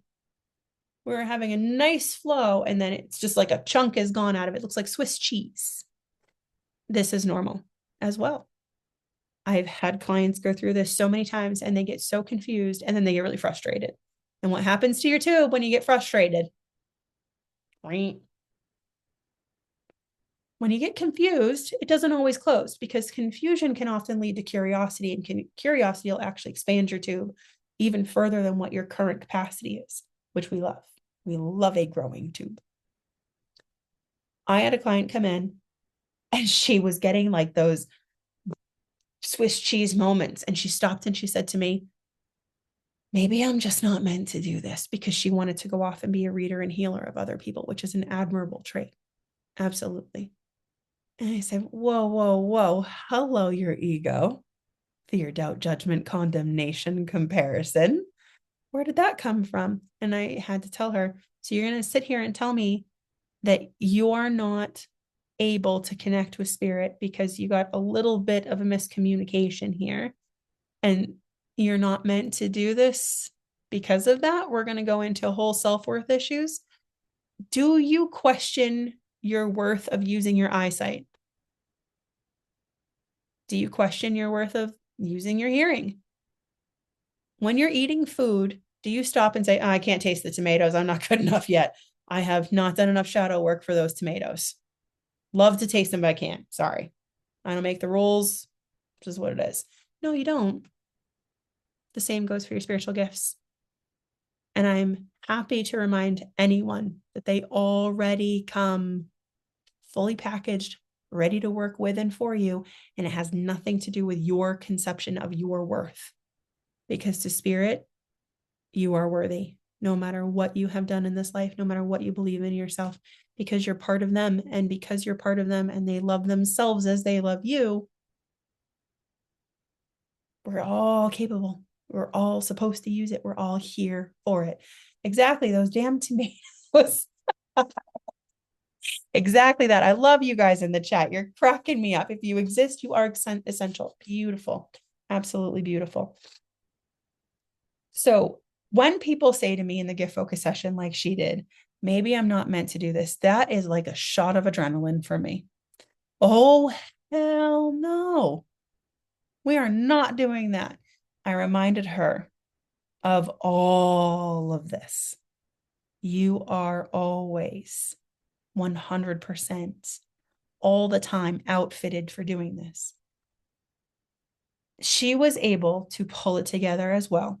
And I want to preface this by saying in all of my 24 years of teaching people how to use their gifts, I have had 5 who gave up. I have never had anybody who can't connect in some way, shape, or form. You're exactly right, Anna. She needed to get out of her own way, and she did. She put that belief system aside. And you know what we did? We sent it back to spirit. And this is something that I teach as a tool all the time. Send it back, just like you would say to your best friend. But like I said before, I'm going to loop back around to that. We're going to do it a little different for spirit. We are going to say to them, hey, I asked you this. Tell them what you asked them. Tell them what you got. I got that, though. Got my Swiss cheese. I got silence. I got an empty snail shell, and I don't know what you mean by that. And then we send it to them and we say, hey, can you please send that again in a way I will understand? That is a paramount phrase.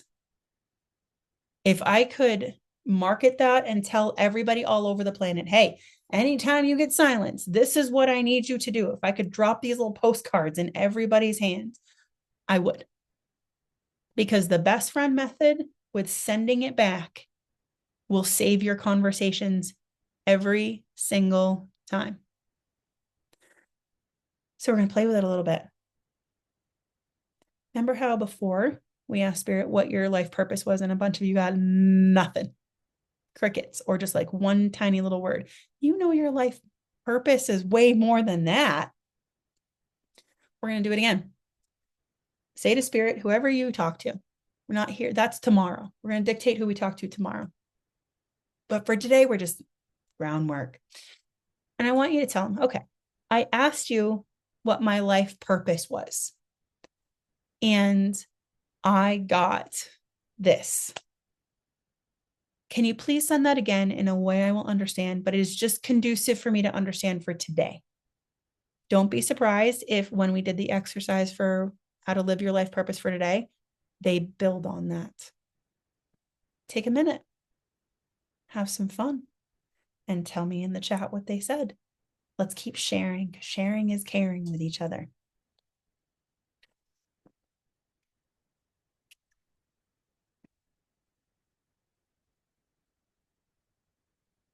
Oof.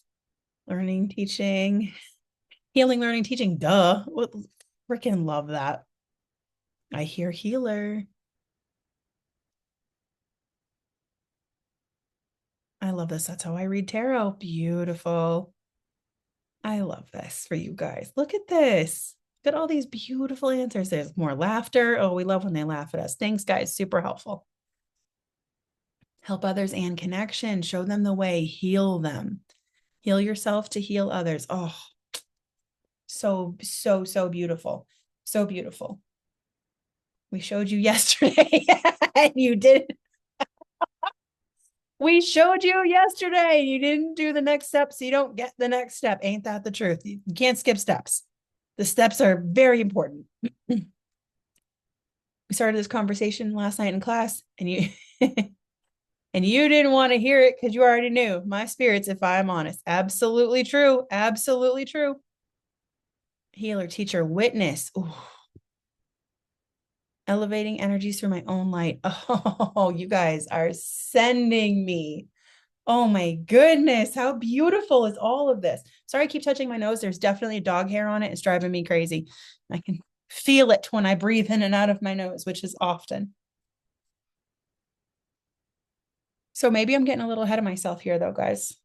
Maybe I'm biting off a little bit more than some of us can chew, because how do you know that you even have gifts in the first place? You've come to the spiritual summit, so obviously spirituality is sparkly, shiny to you. But how do you even know you have gifts in the first place? How do we know for sure that it's spirit talking, not our brain, not our ego? Oof, because you're human. Yeah, because you exist. Synchronicities, because they're a birthright, discernment, because we're seeing 404 on your clock. It's 504 on mine. And I love this honesty. I'm still not 100% sure yet.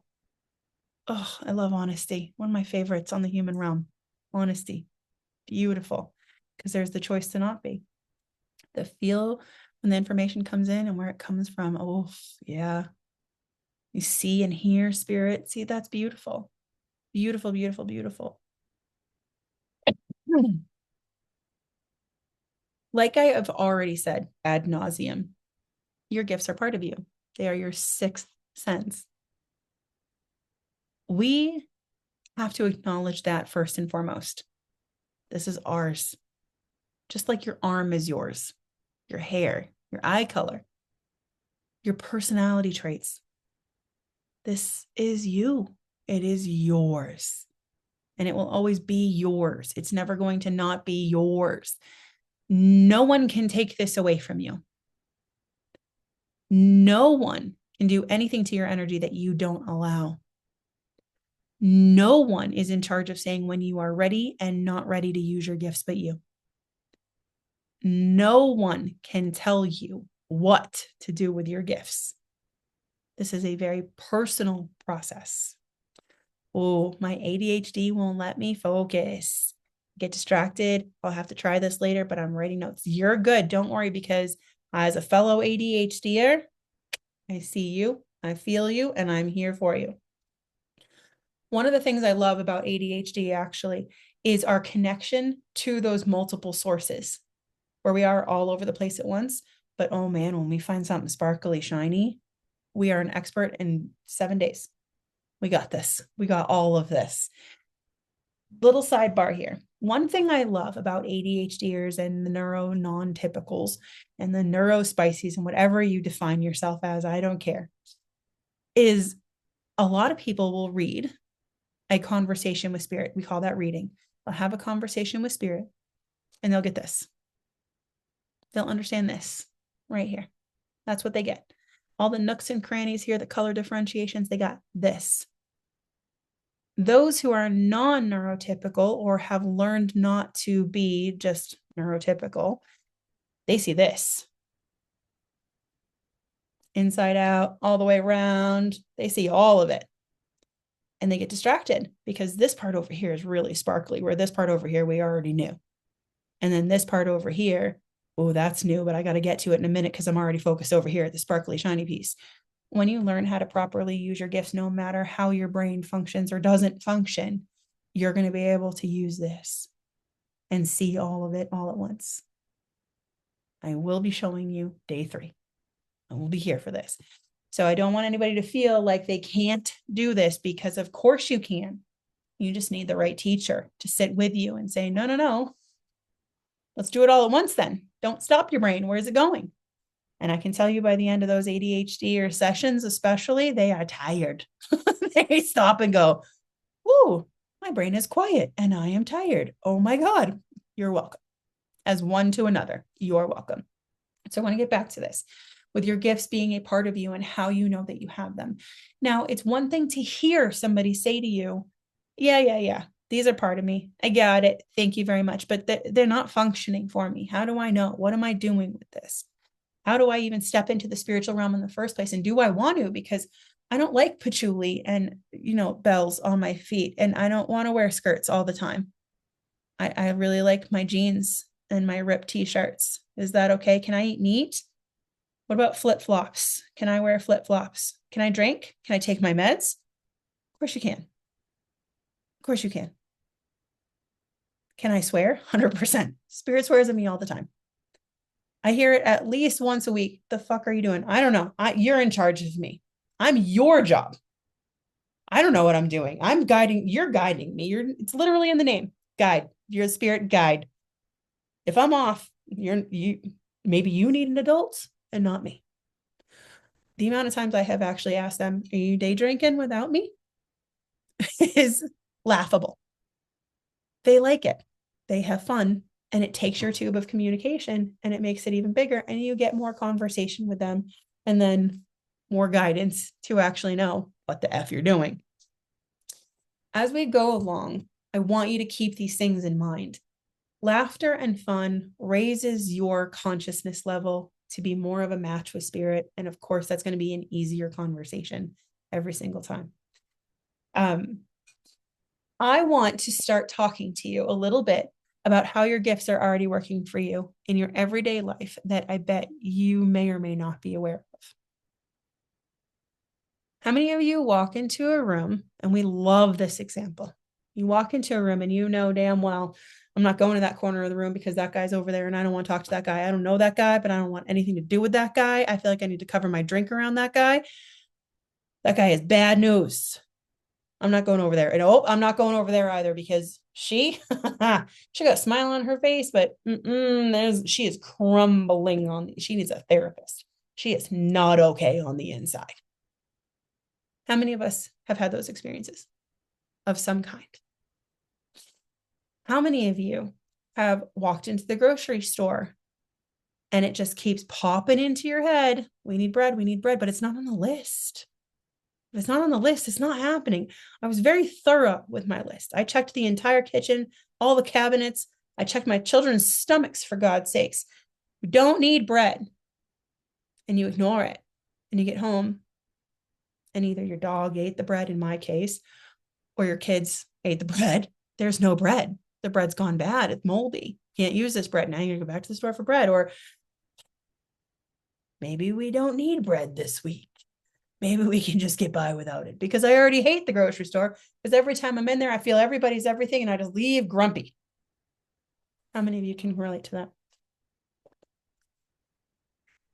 How many of you make sourdough? Yes, with all of my spare time. I'm working on it. I do make really good bread. Just got to get the hours together to do it. How many of you have been taking a nature walk and you suddenly want to stop? Like, this doesn't feel safe anymore. I want to turn around. I want to go back. I don't like this. Or you get really, really tired and you just like to lay down and take a nap right here, right on the moss. I don't care that there's leaves. I'm doing this. How many of you have had a smell in a closed room hit you that reminds you of somebody who's passed over? How many of you have heard your name called, especially at night when you're going to bed or you're waking up in the morning? How many of you have really had that overwhelming feeling to just go sit underneath that one tree and hug it and lean against it for a while and just cling to it for dear life? How many of you have known something is off with someone in your life, but they're not telling you? And you haven't seen them for months at a time. It's not like you live with them. You just know something is off. How many of you have had a thought process pop into your head out of nowhere? Like, why is that it? When I was living in North Carolina, we drove into the garage and I had my kids with me and it was just me and them. We drove into the garage. I pressed the button, the garage door went up, put the car in, shut the car off, shut the garage door, got the groceries out, everybody's getting out. And as I went to go reach for the doorknob, I had this feeling that my kitchen light was not going to work because the electricity was off. And it was overwhelming. It was a full physical feeling of the panic, the scare, the fear. And I had to stop and remember that garage door just went up and down. The light is on above you in the garage. You just paid your bill. You're fine. It was one of my friends. Her boyfriend had shut off the electricity when he moved out. How many of you have had something like that happen, where the emotion of it, the feeling, the living of it happens for you, but it really belongs to somebody else? How many of you have been with your neighbors and really gotten a deep feeling inside of something dark, something scary, something painful, like a deep emotional pain inside? Not always knowing where it's coming from, but it's coming from somewhere, because I wasn't feeling this and I have no reason to feel this. And how many of you have felt crazy for these experiences? How many of you have felt like you're losing your mind? Your marbles are gone. The squirrels are not in the bag. They are running. It's a scary feeling, right? It's isolating. Makes you feel unworthy. It makes you feel weird. It's not a good feeling at all. But I can tell you, looking around this room, every single one of you has had an experience like that. So are we really crazy? Because if it's shared experiences at different times for people all around the world who don't know each other, how crazy is that really? How insane is that? So let's remember, when we're determining if we really do have gifts or not, if it's really us or not, would you have chosen that? Would you have chosen to feel that person's deep, deep, deep pain out of nowhere? I know I wouldn't have chosen to have felt my friend's electricity issue. It's not mine. I can't do anything about that. Especially that many years ago. How many of you would actually have chosen to know that that guy in the corner is bad news? Everybody else is friendly with him, but you don't want to be. How many of you would have chosen to know that you can't go any further on that path? It's time to stop and turn around. Sometimes it's life-saving, but sometimes it's really wanted to go to the end of that trail and see what was there.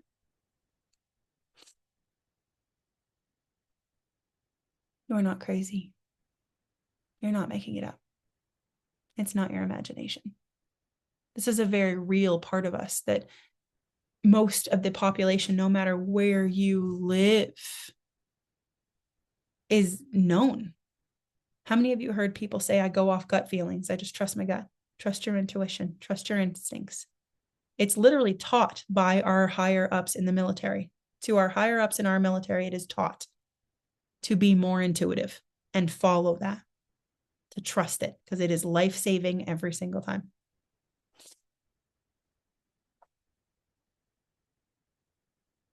Now, how many of you have somebody in your life who would tell you that you are crazy for those things? How many of you know someone? You don't have to be blood related, a coworker, a neighbor, some crotchety old grump in your neighborhood, in your community. How many of you know somebody who would tell you that you are nuts for that? Now, here's what I want to pose this as just a philosophical question. Who's actually crazy in the scenario? The ones who can experience it or the ones who can't?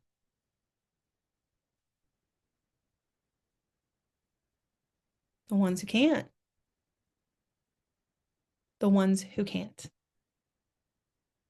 I have made videos on this and I will continue to make videos on this. Like, listen, Carl, it's not my problem that you don't understand what the trees are trying to say. That sounds like a you issue.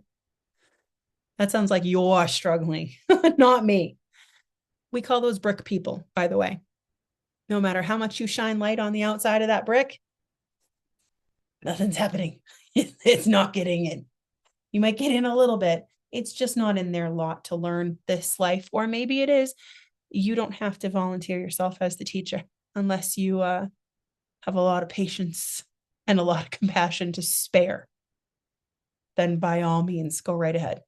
If not, you can always send them to me. I'll have at it. Don't worry. I'm not afraid. Everything that we talked about in those experiences is some part of your empathic, psychic, and mediumship sides.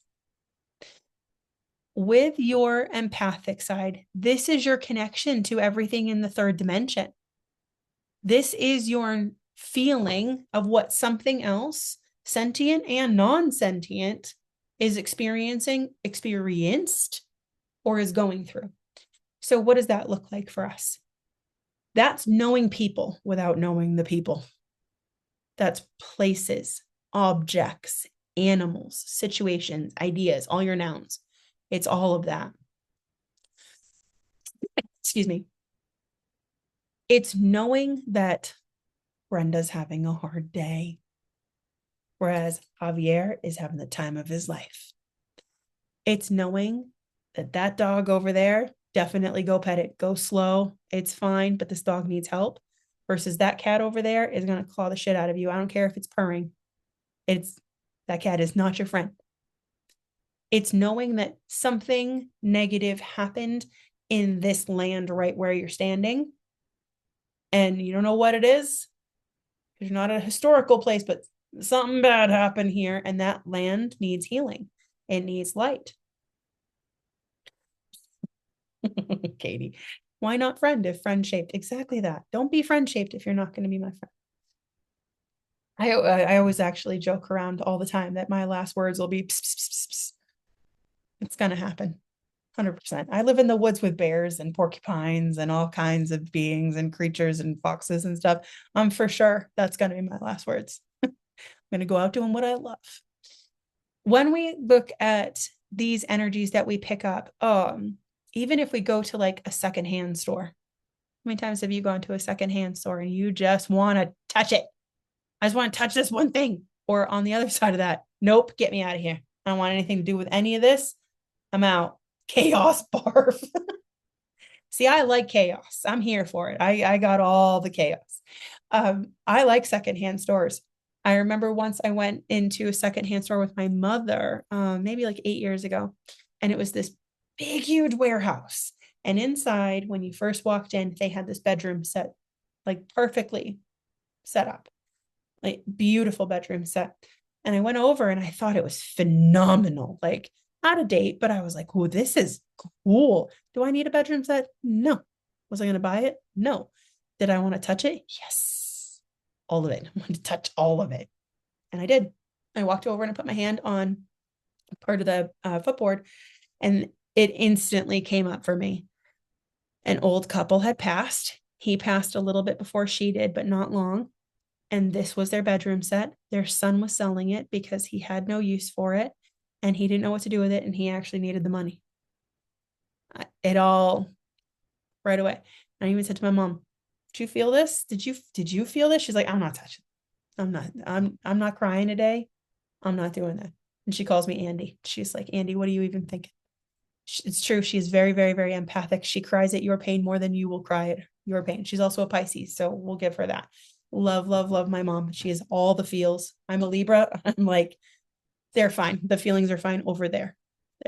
I totally recognize them across the room. I don't need to hold them. So when we have these experiences, empathic side is coming up. It's understanding in the third dimension that bedroom set belonged to a lovely couple who really loved each other. That metal thing, Janet, I'm your mom. That metal thing came from somebody who was very grumpy and didn't really see very well in life, and they were having a hard time. It's people, places, things, ideas, situations. And animals. You're going to get the energy from all of them, and you're going to understand them. Your empathic side is a beautiful side, and I've heard people say this so many times. It's a curse and a blessing. It's chaos and it's amazing, and I get it. I do.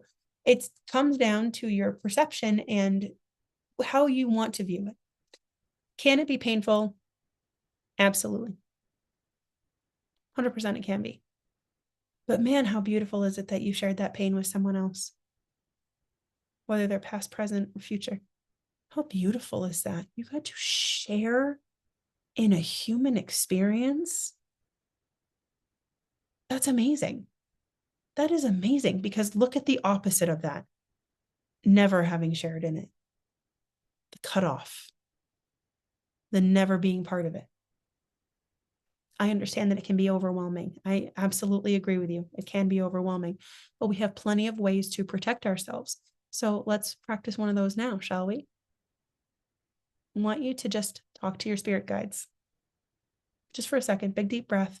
We're going to talk to just our spirit guides, the traditional spirit guides that are attached to your highest self line, which again, we will go over more in depth tomorrow. Talk to just them. Tell them of a situation where you were overwhelmed. If you can't think of an exact scenario, bring up one and tell them how it feels for you. Send it to them. Say, hey, I'd really like to talk to you guys about this. And minimizing this effect, I still want to know what they're feeling. I still want to know and understand it, but I don't want to be swamped by it, because I'll talk about this in a little bit. It's taking too much out of us. It's taking too much out of me.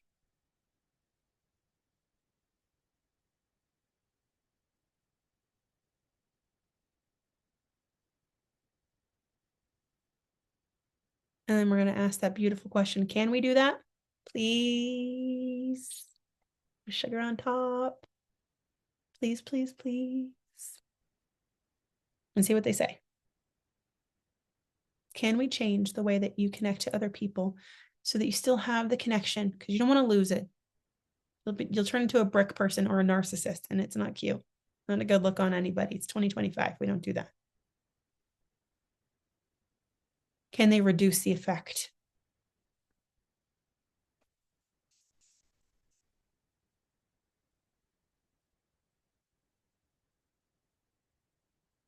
Wash of a calm feeling. That's beautiful, Tammy.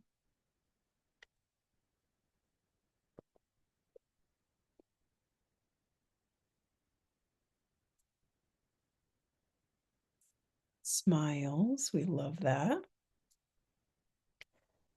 You enchanted your joy toward you. We got to do nothing.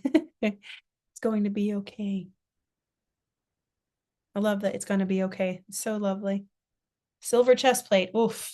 Yeah. Nice light silver chest plate. We love that. See, it's really not that hard to use your gifts, is it? We're already doing it a bunch of times, you poor things. Making you believe in yourself by the end of just day one. Next, we're going to look at that psychic side. The psychic side that's the fun, chaotic side. This is where you just get the information. You just think to yourself, how am I going to do this? And it pops in your head. This is how. Oh, I must be really smart. See, I just needed a second to think about it. I got this. I totally know this. I'm way smarter than I think I am. Yes, you are. But also, your guides are coming in. They're saying, oh, I know. You do that. Here you go. We stay open a lot more than we think we do. A lot more. With us staying open, it's a beautiful thing. I don't actually recommend people saying like that they close off and then stay open and close off and stay open.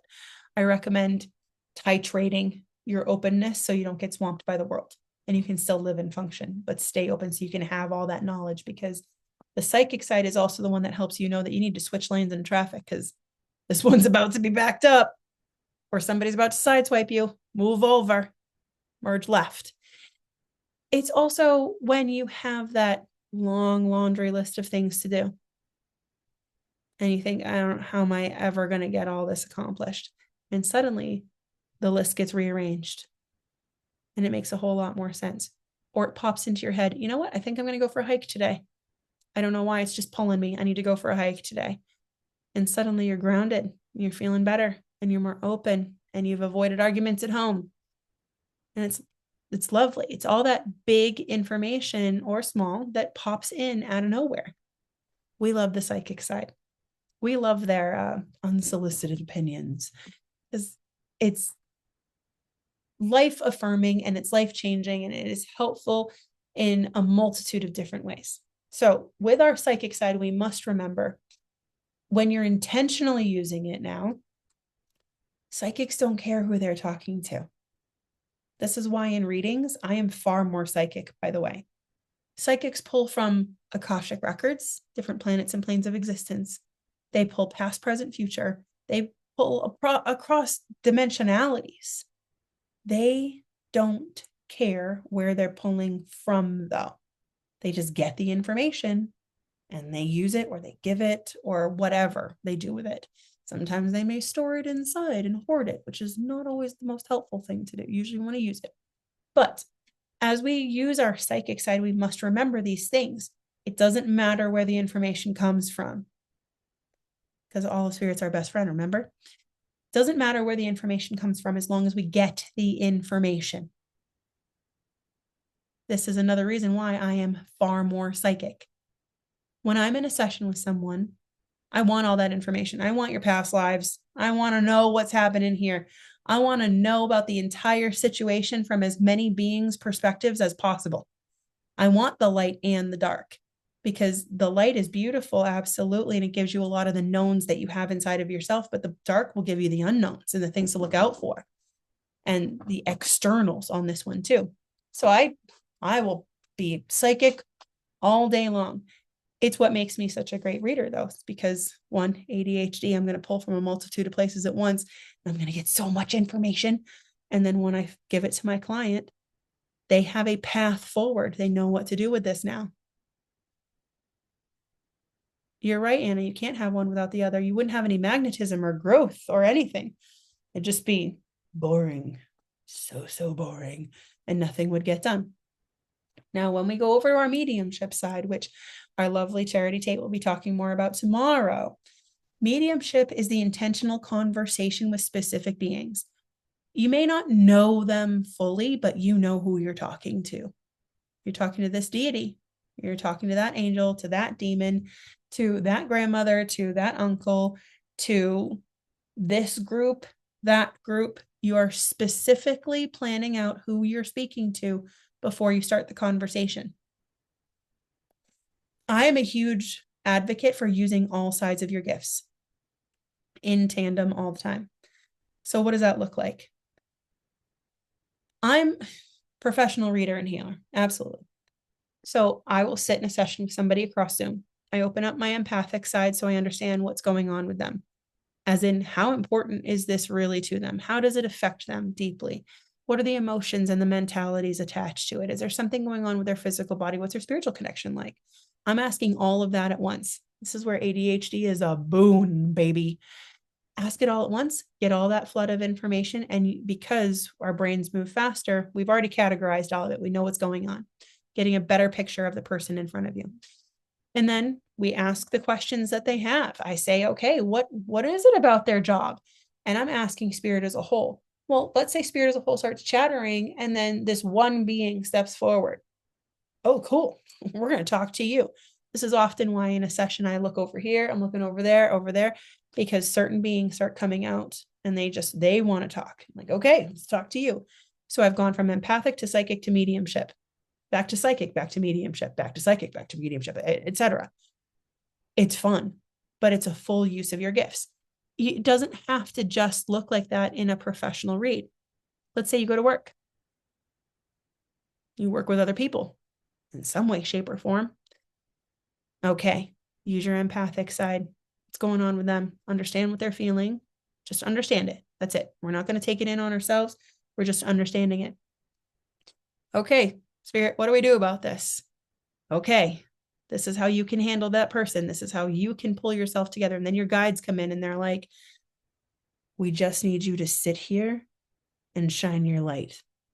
And spirit as a whole is like, yeah, they're going through some shit. We don't need to get involved in that. Just here's the information about it. So you have it for your own knowledge. It'll allow you to be more compassionate with them. Say you don't have a job. You're a stay-at-home parent. You're on leave, whatever it is. What about your house, your pets, your kids, your community members? Just like going to the grocery store. Do the same thing with the checkout person, the people around you.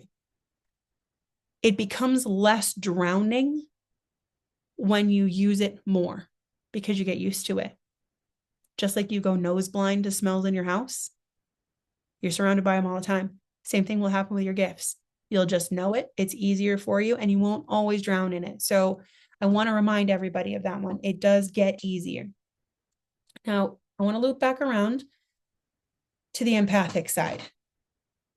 Why do you think you get so overwhelmed by other people's stuff? Why do you, and please put this in the chat, why do you think that you do?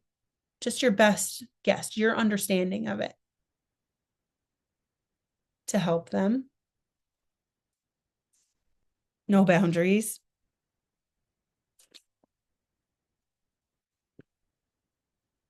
Leaving myself open spiritually. To take it and share the load.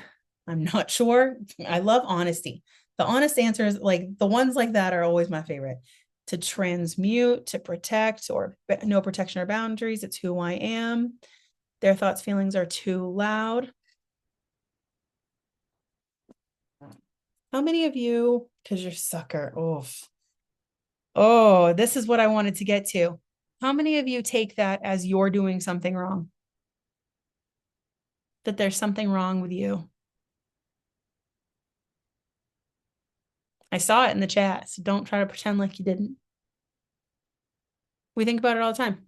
We have terrible boundaries. We're not good at this. We're not good enough. We're not shining our light enough. We're not doing this and that enough. We're not good. Empaths are the badasses of the spiritual community. It is by far and away, and will always be, our strongest part. This is why in the gift focus session, I help you just get some organization around it, but we don't sit on it too long. It's strong in everybody because we're supposed to be linked as a society and a species. We're supposed to be linked to this world. We're supposed to understand these things. Empaths are badasses because, just like was stated, we take what you're feeling and we bring it into our own bodies to transmute. We take the load off of you. That's a healer, baby. You're a healer. You've been doing your healing work for longer than you thought. And it is a beautiful thing, because here's the thing. If you're pulling in something from somebody else, it's because you know damn well you do it better than them. You know damn well you are the strongest one in this scenario. You transmute better than anybody in the room. Hell yeah, you're going to take this from them because they're going to go and be doing something stupid and they're going to drown it in alcohol and kick a dog and get in a car accident and just put all that nastiness out into the world. And you understand as an empath that you already deal with that too much. And hell no, we are not dealing with this anymore. You're taking their gook.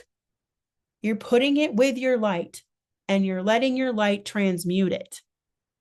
You're letting it take care of it because you know how to ground some way, shape, or form. You know how to make yourself feel better in a way that's not going to harm other people.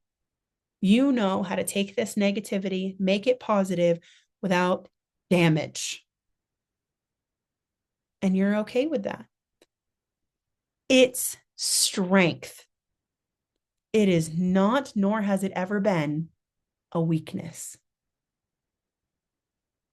Those who are more seasoned empaths will stop and say, if my light's inside of me and I transmute inside of me better, why can't I put the light outside of me and transmute it outside of me before it gets inside of me?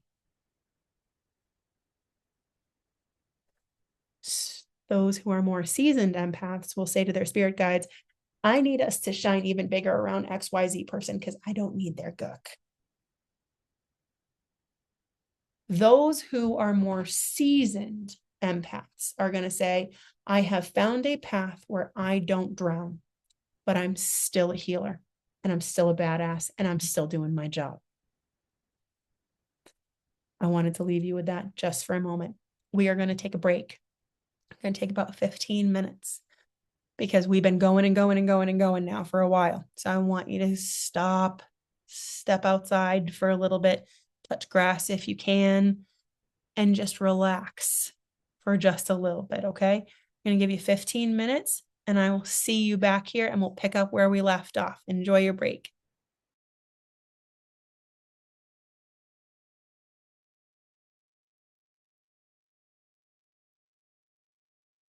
Welcome back.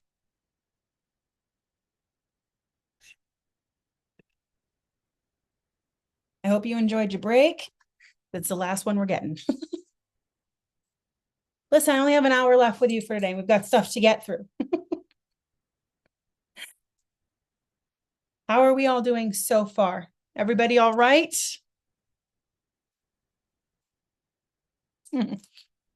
Dogs are fed. It's a good day. That's always a good thing. Doing good. Excellent. Okay, so for the last part of this, we're going to go more into, first of all, I want to talk about the ego, that piece that has us feeling like we're not as good. We're going to talk about that a little bit more. We are going to go into that pretty heavily tomorrow. We are going to go into kind of where spirit comes from a little bit. And we are going to go into the things that are actually worthy of being afraid of, especially in the non-human-y side-ish. You'll see, I promise. But I want to give you, like I said, some really good foundations today. And I would not do my job properly if I was like, nope, everything is hunky-dory all the time, because we all know it's not. So first of all, let's talk about ego. How many of you think your ego is nice to you, that it's going to tell you something that you want to hear? How many of you have had that belief system like my client did, that the ego is just telling her what she wanted to hear? It's wishful thinking. Oh, it hates me. Oh no. It doesn't, okay. It doesn't hate you per se, but it is definitely not your friend. The ego has two sides to it, actually. We have a balanced side and an unbalanced side. Your balanced ego, your ego when it's in when it's balanced state, you guys are cracking me up with this. It's evil. I fight with mine all the time. Oh no, no. So much rudeness. Oh my goodness. The ego's not nice and it's getting a bad rap. So we're gonna help understand that a little bit more today, but we will go heavily into it tomorrow. With the ego, like I said, we need to understand that there's a balanced and an unbalanced side. The balanced side is your friend. This part is going to help you because it solidifies preferences in your life. It stops and it says to you, I know that I like this shirt, tea versus coffee. And it solidifies that as a preference. It has said, nope, I gained this wisdom. I understand that this is knowledge. We took it in as wisdom. It's available all the time in our brain. This is a set preference for us. Everything that you have chosen in your life is a set preference in one way, shape, or form. You're going through it, whether it's like, nope, don't like that anymore, or nope, not doing that again, to hell yeah, I'm going for that one all the time. This is what the ego does. That's why we love the ego in its balanced state. When it's perked up and ready to learn, it helps you learn so much about yourself, the world, and your place in it. And it also makes sure that every single incarnation is different than the last. Your experience here is different than the last experience you had here every single time because of that ego. But the ego is very human based. It does not follow you to the other side. When the body passes, it passes with it because it is part of the brain and the mind workings, and it goes back to the earth as intended. Your unbalanced ego, on the other hand, yeah, that's the one that's not your friend. You're right. That's the one you will fight and argue with. That is the one that brings up fear, doubt, judgment, condemnation, and comparison. I want you to get comfortable with those five. There's, of course, branches that come off of that, greed and jealousy and all that. But fear, doubt, judgment, condemnation, comparison, that's the roots of them all. These are issues. These are absolute issues because, as we talked about before, a lot of times your unbalanced ego comes in, it steps in, it's got a lot to say about something that we don't even know about. We haven't had a chance. How do we know? How do we know that we should be afraid of this or that we can't do something if we haven't had a chance to try? I want you to watch out for that. And between now and tomorrow, I kind of want you to keep a little notebook of how many times that pops up for you. How many times is it problematic where it has you second guessing yourself so many times? It can bring about all kinds of mental and emotional turmoil, anxiety, depression. It is not fun to deal with, but it is not insurmountable. It only has so much power as you give it.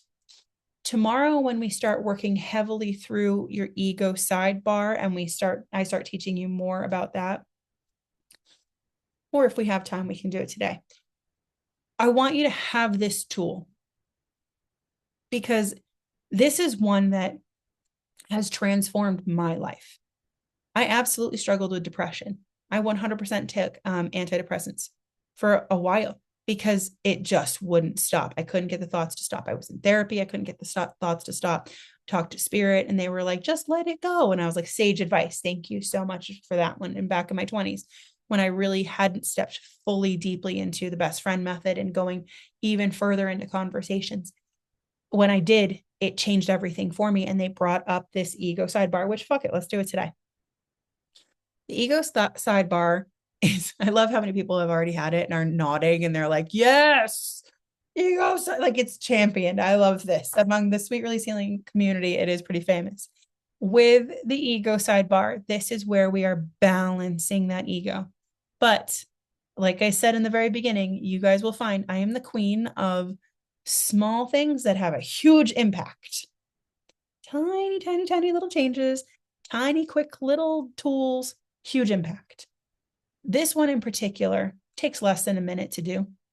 It's an internal process, so you can do this anytime. If you're good at thinking things through and having a conversation with somebody at the same time, go for it. Absolutely. The ego sidebar, it does our inner child healing, our shadow work, and balances the ego all at one time. And I love a lasagna method. One thing that does all that. Hell yeah, sign me up. I'm doing it. The way we start this is you want to treat that ego, that unbalanced state, like it's a small child having a hard time. We're going to have patience and compassion for it. We're really going to flip the script on this one. We're not going to be irritated by it. We're not going to be angry at it anymore. It's not out to get us. We're going to change our perspective here. We're going to treat it like it's a small child having a hard time because realistically, that's how it sounds, don't you think? I'm not sure. I don't know. I'm scared. Okay, well, we're still doing this. Thing with this little child, though, in your head is they're freaking awesome. Normally, this kid's a blast. Best kid on the planet. You hold them in really high regard. That's why you have so much patience and compassion for them because this kid normally, best kid on the planet. But you are noticing as its friend, as an adult, that it's having a hard time.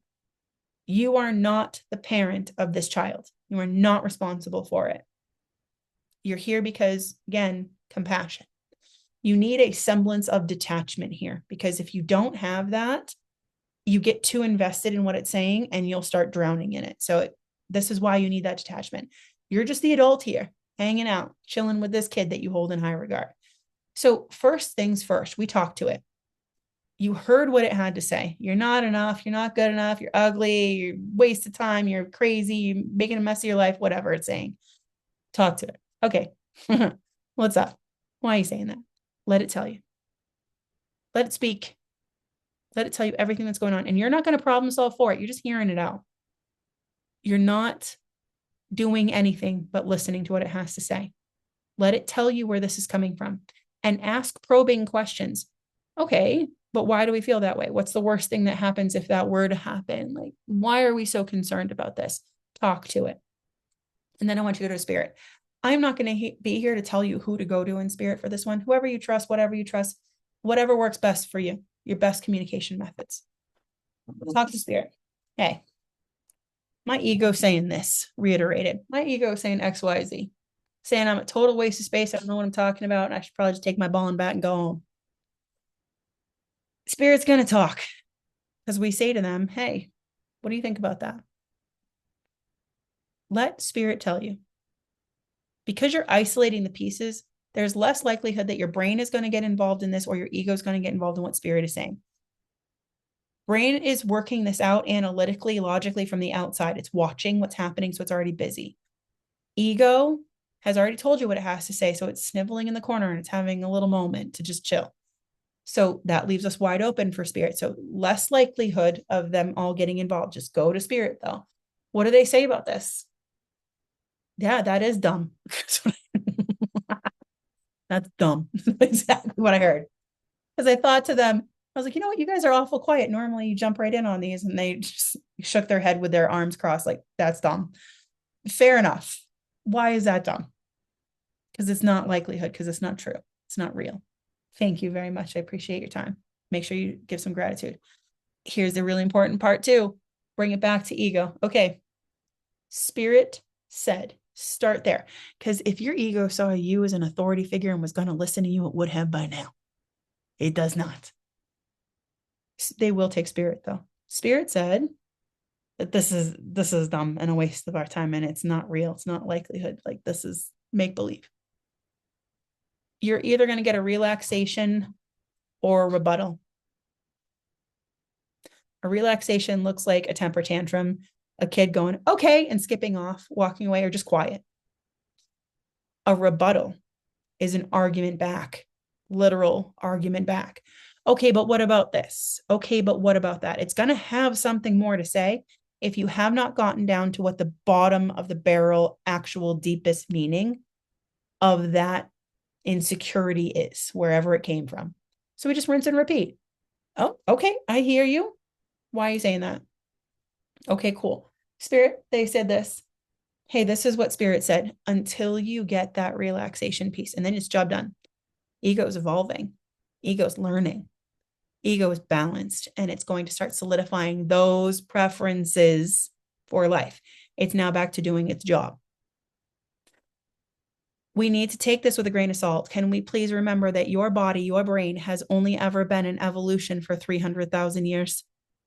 We are millions of years behind half of the animals on this planet. We still are in the thought processes and the being on this planet experiences of maybe that rustling in the bush might be a bunny, but it also may be a tiger and it's going to eat us. That's why the ego is so loud. It has nothing to protect you from anymore. It's not kept in its spot. It's gotten too much. So we have to do our work as human beings to allow it to evolve. We're not just doing it for ourselves, we're doing this for future generations too. Keep an eye on this one. Use it as much as you need.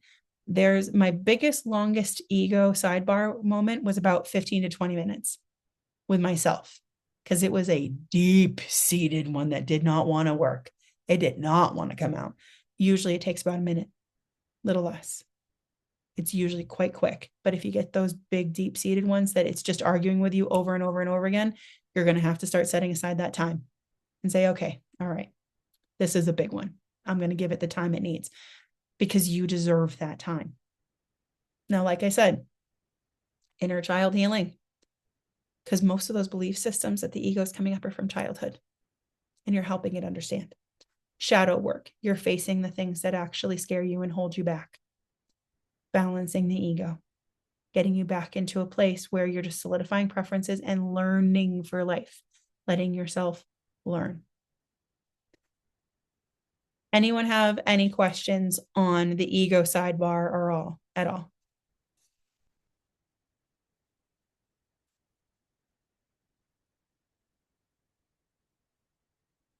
If you have questions on this one, this is where I'll be happy to stop and take questions. Because the ego sidebar is a really integral tool. It is one that comes up a lot in Gift Focus sessions. It's one I talk a lot about in Empower Your Purpose. It's we go a lot into it. with the benefits of the ego sidebar, you will notice over time. No, we do not say ego, shut up. We do not do that. We do the ego sidebar again, because if you keep pushing it off to the side, it just gains strength, or it's just going to sit there waiting until you have a relaxed moment and it's going to pounce. This way we're actually taking, like, we're deflating it. If you just push it off to the side and say, hey, sit down, shut up, I'm not doing this, it just waits and it will gain strength quite often. Good. I'm glad it's a good reminder. It is not weird that yours is quiet. Nope. There is an ego class each month. Yes, being slow is fast. It does build up very quickly. It is quantity over quality. I mean, quality over quantity, absolutely. Basically, you simmer the ego down, show them who's in charge, correct? Ish. When we're showing them it's not about who's in charge, because realistically, when we stop and say to spirit, hey, what do you guys actually think about this? You're solidifying that inside of yourself. You're remembering who you are and you're stepping into your power at the same time. And then when we go over to the ego and we say, hey, this is what's actual real and true. This is what's going on.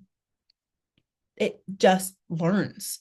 So it's not about charge. It's about learning and evolution. I'm sorry, I must have missed one.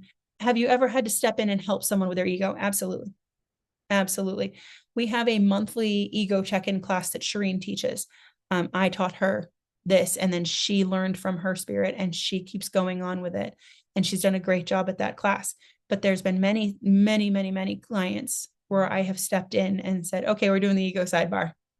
Because if your ego is rising as you're talking to spirit, but it's kind of rising at the same time and you're still able to talk to spirit, ego's not making you have a whole lot of silence. It's not speaking for spirit. It's not rolling around your brain and distracting you like crazy. I have no reason to stop you. I stop people, and I don't want to say force the issue, but yes, with the ego sidebar, when it is becoming such an apparent issue that they can't talk to spirit anymore.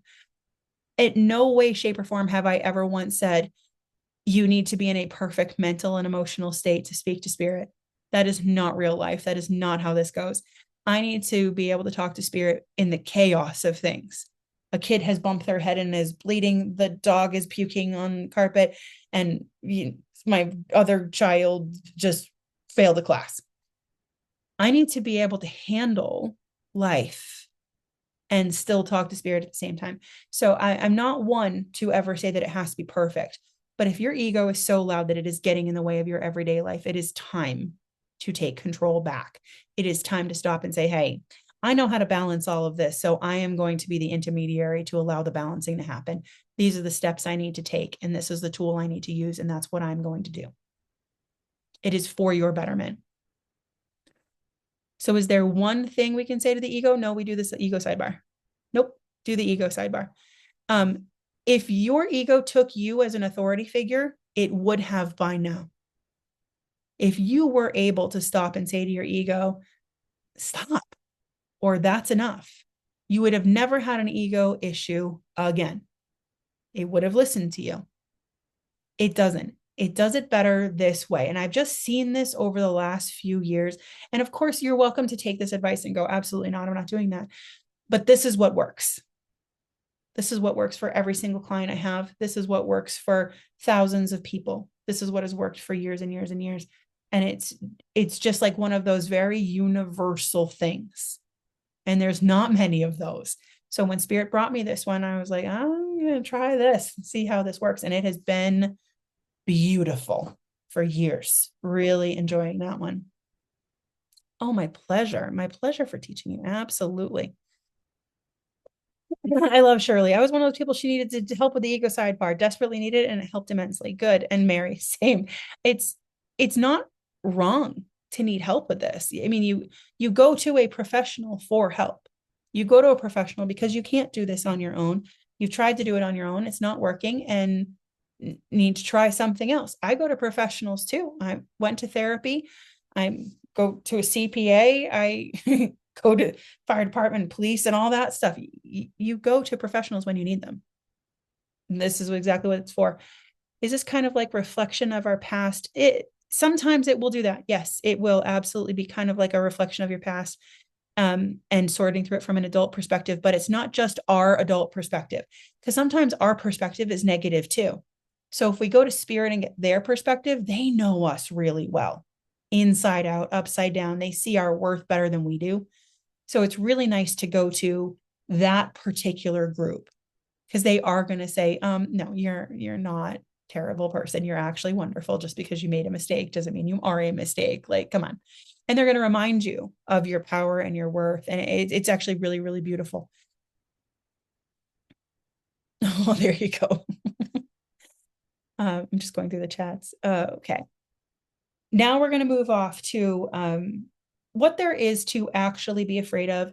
And then I'm going to leave us off with a visual that I'm very proud of, that I have created. And you're all going to get a giggle out of this one, because I'm obviously not an artist on Canva. But it's a representation of who you are to spirit in the spirit world, even in your human body. And I think you're going to like it, because it really solidifies a lot. And then tomorrow we'll get back into that pretty heavily, because believe it or not, we only have 45 minutes left. And time with me tends to work in a very odd vortex like this. It just tends to go quite fast. Because if you think about it, you've been here for 3 hours and 15 minutes. I'm impressed. I'm proud of every single one of you. Let's look at what there is actually there to be afraid of. And I'm telling you this not to make you afraid, because that's not how I work. I'm going to give you the power to deal with it. When we are afraid of something that goes bump in the night, we get that weird, sketchy feeling. Not the one that like, there's somebody here, but like, there's somebody here who means to do me some harm. This is not from spirit. There are no beings born of creator that are here to hurt you. If you tell spirit that you want to be scared and you want that experience, they will give it to you. They'll be very confused on why you need it. You can even ask them, like, what the, you can ask that. It's actually entertaining for me. Because I am a all or nothing kind of woman. I am not a very scared person. I don't dip into fear a lot. I actually dip into anger first of all things. I'm like, don't tell me what to be afraid of. Who the F do you think you're talking to right now? And if something comes up to tell me to be afraid of it, I'm like, well, I better make sure that doesn't happen, huh? And I get very, very forward motion. If you haven't been able to tell, my chart is mostly air and fire. I pull on that fire. I'm like, no, we're not doing that. Absolutely not. So when I asked spirit, can you really show me what there is to be afraid of? Truthfully, tell me. And I spent about a year on this one. I had people come into sessions with me on purpose. And I said, I need the thing that you're afraid of. I need the thing that you think is attached to you. I need what you're afraid of. And I want to see it. I want to feel it. I did this in person and I did this over Zoom. And I learned so much. First of all, there truly isn't anything to be afraid of. If you tell spirit you want scratches on your back, or you have believed that it is so real, you're going to get scratches on your back. That is what it comes down to. I hate to tell you that. I know that that fear is real. I know it is scary. I know it is terrifying. I am so sorry for your experiences. I am, but I'm going to take that away. I'm not going to take away the power it gave you to bring you here. I'm going to put that power back in your hands. Sometimes people do stupid shit, right? They do dumb stuff and they don't think about anybody else, and they're awful and they hurt people, right? Everything that we do on this planet releases some kind of energy. That energy shines out of us. And when we do positive things, it shines out as well as the negative. And we don't need a balance of energy on this planet either. That is such a misconception. We get actual choice on that one. So let's say somebody has had a bad day and did mean things to other people, and it released that energy. Now, normally that energy is it almost looks like a nova, where that light beam from the nova just goes out into the universe and it spreads out. And as it spreads out, it hits empaths like us. And we go, absolutely not. I know how to shine my light, and I am not going to let anything have this. And we actively transmute it. That's what healers are here for. Sometimes, though, it coalesces and it gets a little stuck. And for me, it looks like a little ribbon just floating on the wind, just a little ribbon. And I think, what are you doing? So when I asked spirit to show me this, They showed me the scenario. They showed me the little ribbon. And then they showed me what that ribbon's experience was. It's painful because this is a lower energy, lower consciousness, for all intents and purposes, being. But it's not born of creator. Again, if it's not born of creator, it doesn't have full consciousness, it doesn't have full awareness, and it definitely doesn't have power. But it's like this little being that's just living in acid. It's painful. So what do if you were in that scenario?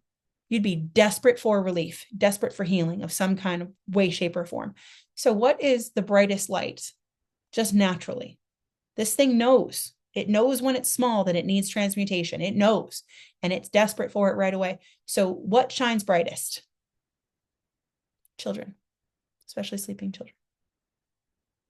So where does it go first? First sleeping child it can find.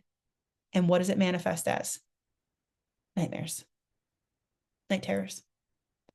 And then those scare the shit out of us even in our adult lives. I know for a fact I have childhood nightmares that I had to work through as an adult in my 30s.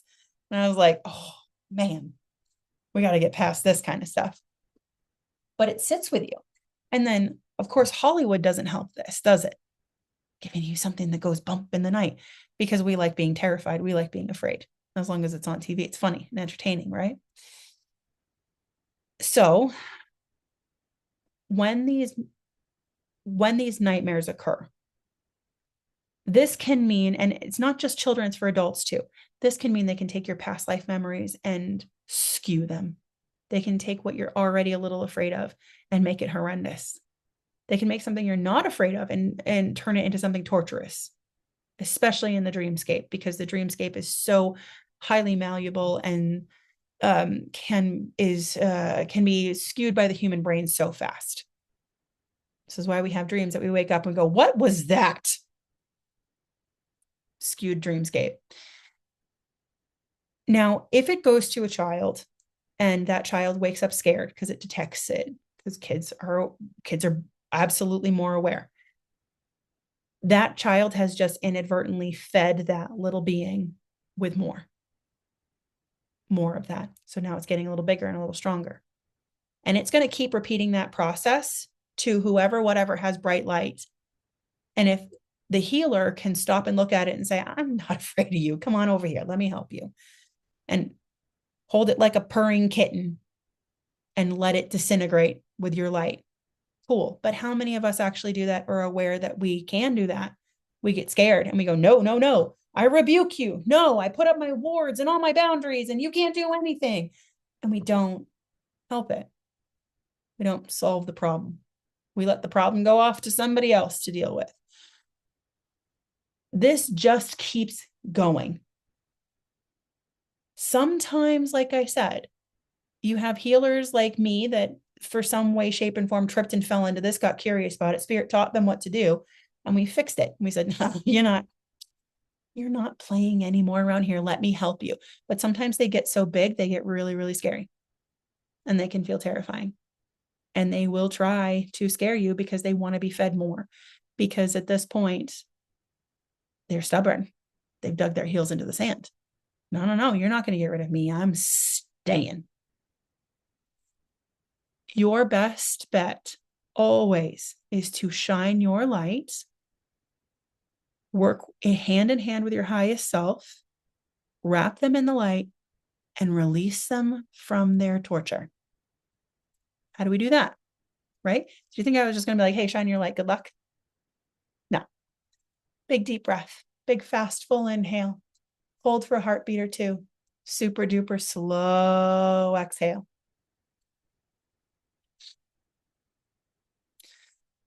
I want you to pop into your heart space for a second, just right here, that really warm, ooey gooey space inside. And this is normally something I only give to my gift focus session people. So we're going to do it this way.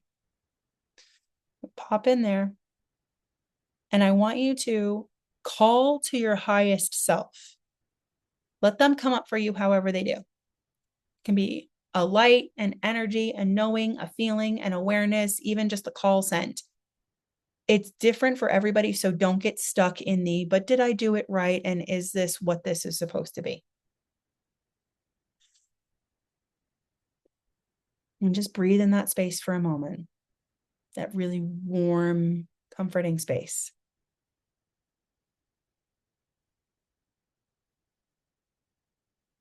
And then I want you to bond with your highest self.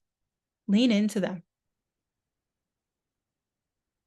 Forehead to forehead. Clasp forearms. And just set the intention that this is what you're doing.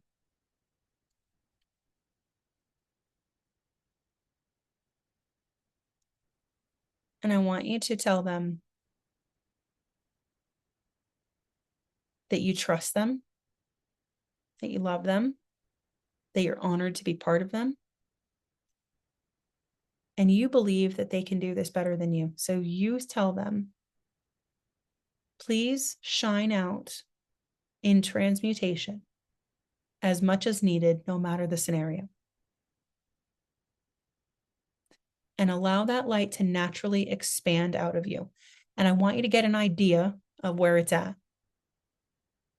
Check front, sides, above your head, below your feet, and behind you. Just getting an idea. It does not have to be perfect. You're not going to be judged on this in any way. But I just want you to start getting comfortable with body, mind, and spirit alignment with your light. Obviously, we do it a little different in the gift focus session, but this is very similar to what I do.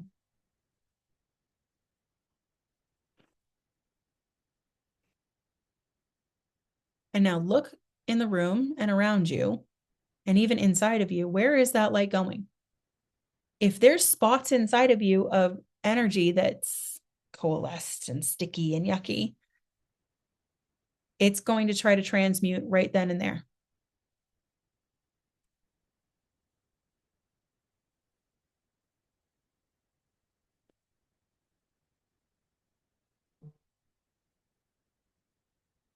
If it's outside of you, look where it's drawn toward. And we want to remember that your highest self knows the people you're around, the energy of the space you're in, the energy of the situation you're heading into. It knows everything already. So it's going to have you shine out to suit. This is something you want to become reliant on for sure. And then you're welcome to ask your highest self, why? Why did we go in that direction? What are we doing this for? Why are we sticking close to here?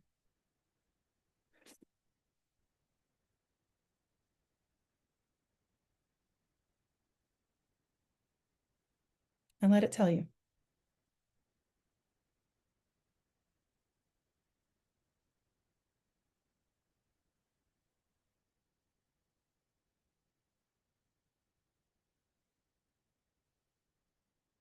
And then see how you feel. Does that feel good? Does that feel good to shine your light? Doesn't that feel nice? To stand in the presence of your highest self, to acknowledge that you're part of them, to let them take over.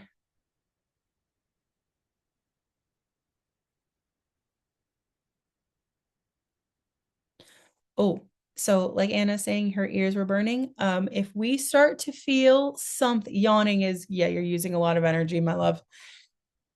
If you're starting to feel something physical like that, that's uncomfortable, here's a 3 series that we use. Tell spirit, I don't want to feel this. Get specific about what this is. For me, it's the end of the day. I'm holding onto a lot of energy. I'm starting to get that vice grip headache a little bit. So I'm just going to tell them, hey, I don't want to feel this headache right here. It's like, it's a lot. It's a distraction to my read. Tell them why you don't want to feel it. It's a distraction to my reading of this group, to my connection with them. It's my connection with you. It's becoming a distraction. I don't really want to feel this.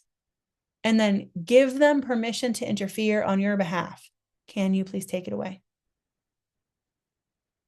And for me, it was a lightening. It was like a, oh, yeah, absolutely, we can do that.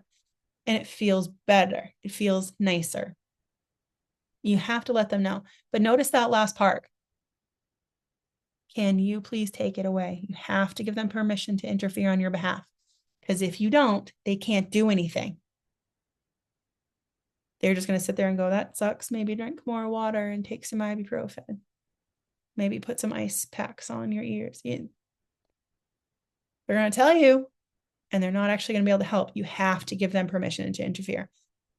I've learned that one a long time ago, which is why I know spirit will not hurt you unless you ask them to. But they also won't help you unless you ask them to. Big deep breath, everybody. Now I'm going to give you something to enjoy, because we're going to end today with looking at who we are through spirit's eyes. And again, don't make fun of me for this, or do, but just keep me in on the joke, because I want to laugh too. Okay, ready, my darlings? This is you.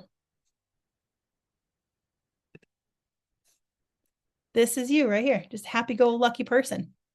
Having a great time in life. Things are awesome. Notice that little ball inside of you. Notice that matches this little ball, well, bigger ball up here. This is your highest self. Doing highest self things. Off in the fifth dimension. Having a blast. Knowing that everything is great and fine and amazing and nothing could ever go wrong because it knows who it is. This is the incarnation right here. You match.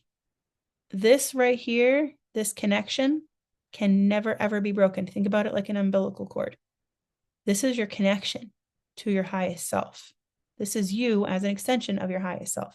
Think about your highest self as an amoeba with limitless pseudopods. It'll help, because your highest self is not just having you. There's dozens of incarnations at once. Some of you have decided to go to other planets, and some of you have decided to just stay human because you're learning a whole lot right here and isn't this hunky-dory. Everybody's is different. I'm tempted to open the chat, but I'm also scared. We're a dweeb. Yes. Yes, it does look just like you. Yes, it is fantastic. I'm really happy I opened the chat. That was fantastic. Okay, these two little guys are your two spirit guides. And again, we'll get into this more deeply tomorrow. Most of us have two spirit guides. These are your true spirit guide spots. Some people will have three. Those people are usually on a very, very narrow learning path. They're very pointed individuals too. Think like Steve Jobs, Madame Curie, Nikola Tesla. Very pointed people. They have a very narrow path because they're going off to be ascended masters, so they only learn very narrow things. They get niche. This right here, this lovely thing, is the veil. Separates spirit and humanity. And notice how your spirit guides are right next to that veil. Spirit guides are the middlemen between the highest self off in its fifth dimension, highest self heaven, knowing that everything is fine, and we're down here going, but is it? But is it? I'm not so sure. This is why communication with the highest self is really difficult, because the highest self, if you bypass your spirit guides and you just talk to your highest self is going to tell you everything's fine. You're great. You're safe. You're part of me. I love you. Everything is wonderful. And meanwhile, you're sitting there saying, I can't afford groceries right now. And I don't feel like everything is wonderful because X, Y, and Z is falling apart and the world is a scary place and I'm not sure who I am. This is why we have spirit guides. Spirit guides understand what your highest self is trying to say, but they understand the human side too. Why did I put them as ghosts? Because I like Pac-Man. Just kidding. It is because they are more likely than not non-corporeal beings. They have never had a human existence before or any kind of a physical existence ever. They have just studied humanity and they've been guides for a long time. This is usually, not always. This group over here is just so happy to be here. Aren't they great? Look at them. You got hands in the air. There's some who are further away, some who are closer. This is actually what people's entourage looks like to me, also known as the spirit team. But also look how many there are here. I think we forget, or we're unaware of how supported we really are. Your entourage supports you from the outside in, whereas your spirit guides support you from the inside out. Spirit guides are going to make sure that you saw that sign on your path, and entourage is going to make sure that the sign was there in the first place. We love them all for their different roles. When I look at the entourage, it is thousands deep, and it is for all of us. And that's not a bad thing. It's a good thing. That we get this much support is fantastic. This is where your ancestors are going to be, off-worlder, human. This is where the people you've had past lives are going to be. This is where animals that have crossed over are going to be. This is where non-corporeal beings who just think you're pretty awesome are going to be. They're all going to be here. The ones who are further in the back help, quote unquote, the least. Those in the front help the most. This is how I always see them. Some people see them as like going through a revolving door. A revolving door is spinning really fast, and they're just like throwing out gifts at you one at a time. Like, here's some courage. Here's a reminder that you don't suck at life. Here's how we know that you're amazing and we love you so much. We want to keep in mind that this is what it's like for spirit looking at us. Highest self, the connection of you as an extension of your highest self, spirit guides, the veil that separates spirit and humanity, you and your little matchy highest self piece inside of you, which a lot of people call the soul, and then your entourage here on the other side. This is what we're looking at. This is also why communication is so hard. A lot of you are talking to your spirit guides, but you're actually looking at this group. And you say, hey, spirit guides. And they're like, hey, we're spirits that guide you, so close enough, right? And you say, hey, what's on tap for my day? And they all start talking at once. And what happens when they all talk at once? That tube that was this big is inundated by a message that's this big. And nothing can get through. And we get a whole lot of silence, and we stop and we go, oh, they must not like us today.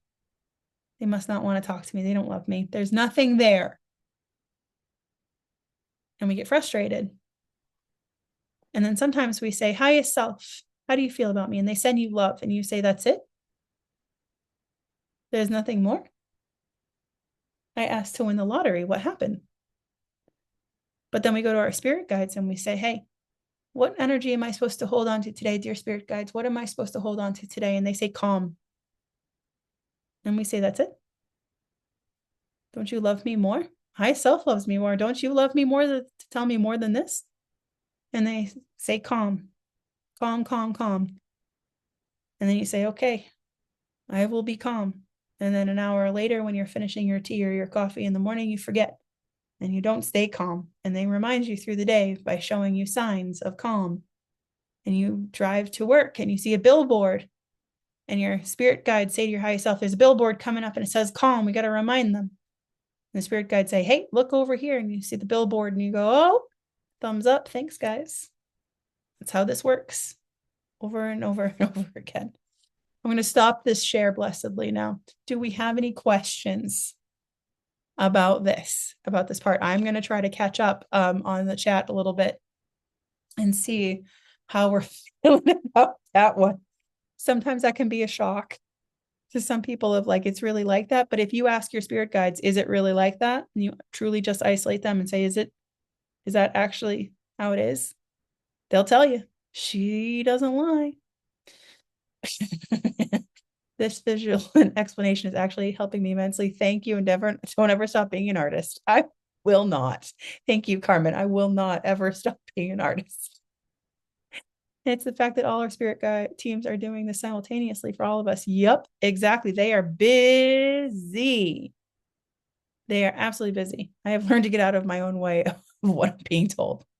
I need to learn that, because I even still today, because my spiritual, here's the rub on a really good spiritual communication and connection is you argue back. But why? But I don't want to. You know what? I'm doing it for the plot. I know you're saying don't do this, but I'm too curious about what's going to happen. I'm doing it. Also, that's how you know you're a star seed, is when you're like, you know better, but you're like, I need to experience this. Okay, I'm going through the chat. I want to meet my spirit guides. I've attempted many times, but never truly feel success. Absolutely. We'll be doing that more tomorrow. Actually, we'll be doing that heavily tomorrow. Tomorrow, so everybody's aware, we are starting the day with the different groups of the entourage. We are going to start breaking apart that big, happy, cheering crowd, as well as highest self spirit guides. And we're going to be looking back at the differences and getting deeper into conversation with them. We are going to be looking at the power of those groups and how you can get the help from them directly in your life. And we will be referring back to that amazing graphic that I so artfully created for you guys. The first time I ever made that graphic, by the way, was on a dry erase board on a TikTok Zoom. I made TikTok live years ago. I'm need to feel without MM. I'm not sure what you mean by that, Karen. I'm not cool. I don't know what things mean a lot. I'm a math and science nerd, believe it or not. Do we have any questions? Anything from today? Anything that I like to crack jokes. It helps my connection and it's funny. And I mean every single one of them. Charity was there. Yeah, she remembers that graphic. She's like, that was a good one. I need this because I'm doing a test spirit led on live. And it's going to be like, oops, sorry, I missed it. 100 people in there and I'm not confident at all. There you go. Let's do that. I need a better connection to my guides. If this spirit thing doesn't work out very, go back on your art. Thanks, Bear. I will. Thank you. And we'll fall back on my art. Graphic designs are now available. Check the link tree in my bio. Will this be sent out to our email to those that weren't able to attend the whole session? Not today. It will over the next couple weeks because they're big. They're big and they're hard to download. I'm going to put them on my YouTube. There are a lot to be putting into an email. I love how many people are like, we need to know what Karen is talking about with the MM. I'm glad it's not just me. So looking forward to the next 2 days. We are going to be getting heavier and heavier and heavier into it. Oh, medical marijuana. You can say medical marijuana. It's okay. We swear we're adults. It's okay. I promise. You're welcome, Shauna. You need to feel without medical marijuana. I feel that. I know a lot of people who have been so overwhelmed by their empathic side and by their gifts that they have closed off. This is where a lot of addiction actually comes from. And we get so closed off, we've had enough, we're not doing this anymore, and we just shut the whole thing down. And then we go to different substances, either to help the shutdown or to awaken later. I am not someone who is ever going to tell you that you shouldn't do certain things, X, Y, and Z, when it comes to medicinal marijuana, your medications, taking care of yourself. I will if you're not taking care of yourself. I'll be like, that's not desirable. You're going to cause yourself some problems. Oh, to fall asleep. I understand that. That's a whole different bag. We're just going to keep going with this one, though. When we talk about being so overwhelmed that we shut down, obviously now you guys are lucky enough to know how to talk to your spirit guides and dull that effect. So you're still going to get the information about them, but not be swamped in it. If you are feeling swamped in it and you feel the need to go to medicinal marijuana, edibles, some people will do like a glass of wine. I can't because it's too much sugar and my body hurts with too much sugar. I understand it. Just make sure it's not a crutch and a vice that you can't get out of. If it's causing you problems, pain in your life, and it's interfering in your life, it's time to start looking at ulterior means. It's time to work with a professional like me, which I would love to help you with. It's time to get help if it is interfering with your life and it's becoming a crutch that you need. That's not healthy because it's not sustainable. It's different to be like, listen, I need water.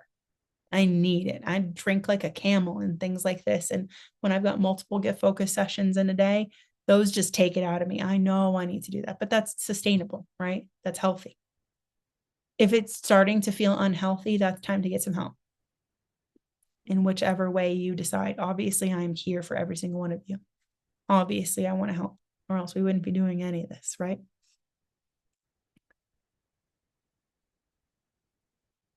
I love the advice you guys are giving each other, by the way, in the chat. That's so sweet. Like I said, though, tomorrow we're going to get heavier into actually meeting the spirit guides and having those deeper conversations with them. I highly suggest on my YouTube, there is a video about how to shine your highest self light. If you go to my YouTube, please subscribe. I would appreciate it. And then just search up my video, how to shine your light. It's an old one. You'll see my hair is still up to here. It's fine. It's a different way of shining your light than most people are used to. It's a different type of protection than most people are used to. But this is also one of those universals. You're never going to lose your highest self. It's literally part of you. So we pull on them to ask them to help protect us, to do the work for us like we did today. It'll be exceedingly helpful for you to come prepared tomorrow with that video under your belt. If you don't do it, it's not going to make or break anything. It's really not the biggest deal.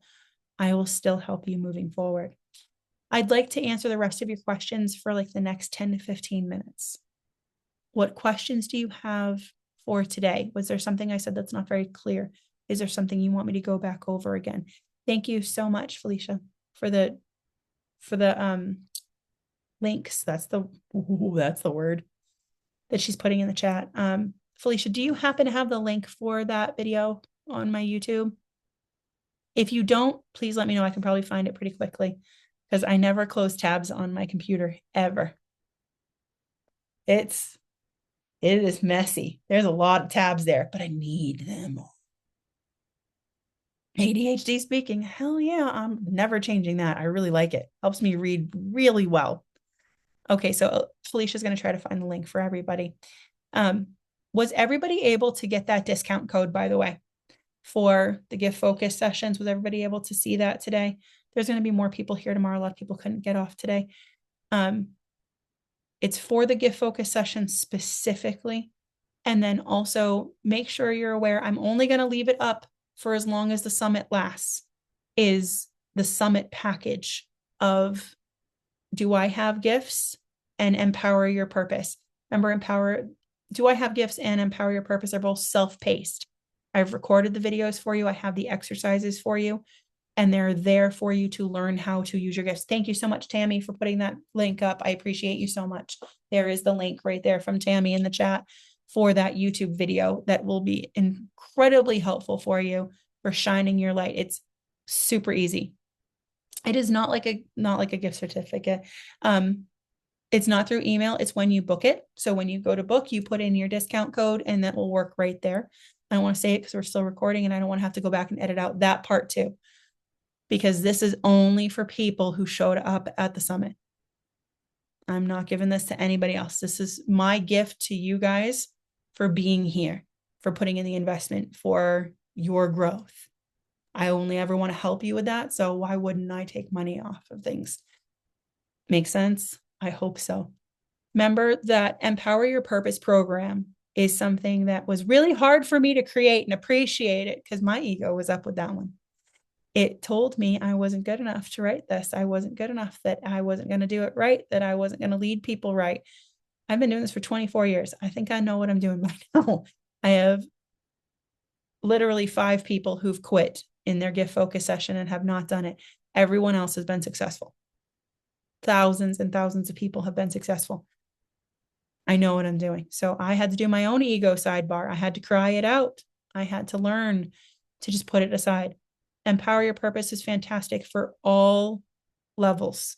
It doesn't matter if you're a very beginner, you've never done this before, or you're experienced.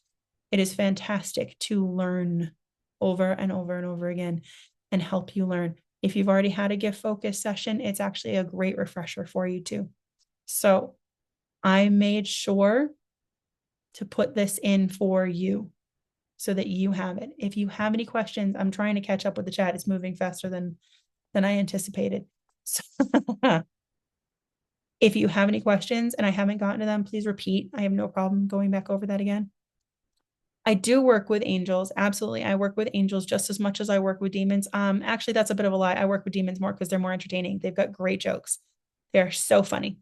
I think that they are hilarious. There is a time limit on using the discount codes. Yes. It is only for this weekend. I'm only allowing them for this weekend for the discount codes and for the Do I Have Gifts and Empower Your Purpose program package. I'm only doing it for you guys for this weekend. Listen, if you get screwed over and you're like, man, I really need that right now, I don't get paid till this day or that, please just email me. I will help you. I'm a softie for you guys. You can ask any one of my students here. I bend over backwards for my students all the time. You guys, I allow myself to people please for you guys. Nobody else. No one else at all. That dude at the bar who won't leave me alone, he knows damn well I'm not people pleasing nothing. Do we have any questions? Okay, I'm seeing some people miss the code. So what I will do is if we don't have any questions on anything for today and we're just excited to finish and get into work tomorrow, I will stop the recording and I will put this back up, please, for everybody. Prep for tomorrow's class. Hydrate, come prepared, bring a notebook, write down anything you want because, you know, I'm a big fan of you guys taking notes and you want to take notes like you're going to teach this to someone else later because you might, but you're also going to be remembering it later. So if you're anything like me, it follows the same mentality of when you're taking notes, if you take like quick notes and you're like, I'll remember, I'm in it, I'll remember. Do you remember that safe space that you put that one thing where you're like, no, I'm going to put it here. It's going to be safe here in this thing, in this place here that is different than I normally put it. Did you ever find that item again? Not till you moved, huh? Yeah, not fun. So take notes like you're teaching them for someone else, okay? I love you guys so much. You have 3 pages of notes already. Good. I'm here to help. Thank you so much to Felicia for all of those links. We have the Discord, How to Shine Your Light video on YouTube, and we have the Where to Book as well. We need to put up one more link in the chat actually for Where to Book because the Empower Your Purpose program package for the Do I Have Gifts is, well, it's on the website, but it's not on the website. That's where you're going to go for that. And it literally says Summit Package on it. I've made it as on the nose and easy to find as possible. Okay, my loves, you're welcome for, oh, my pleasure. You guys are so freaking cute. So I'm going to stop the recording because we don't need it. Thank you for day 1.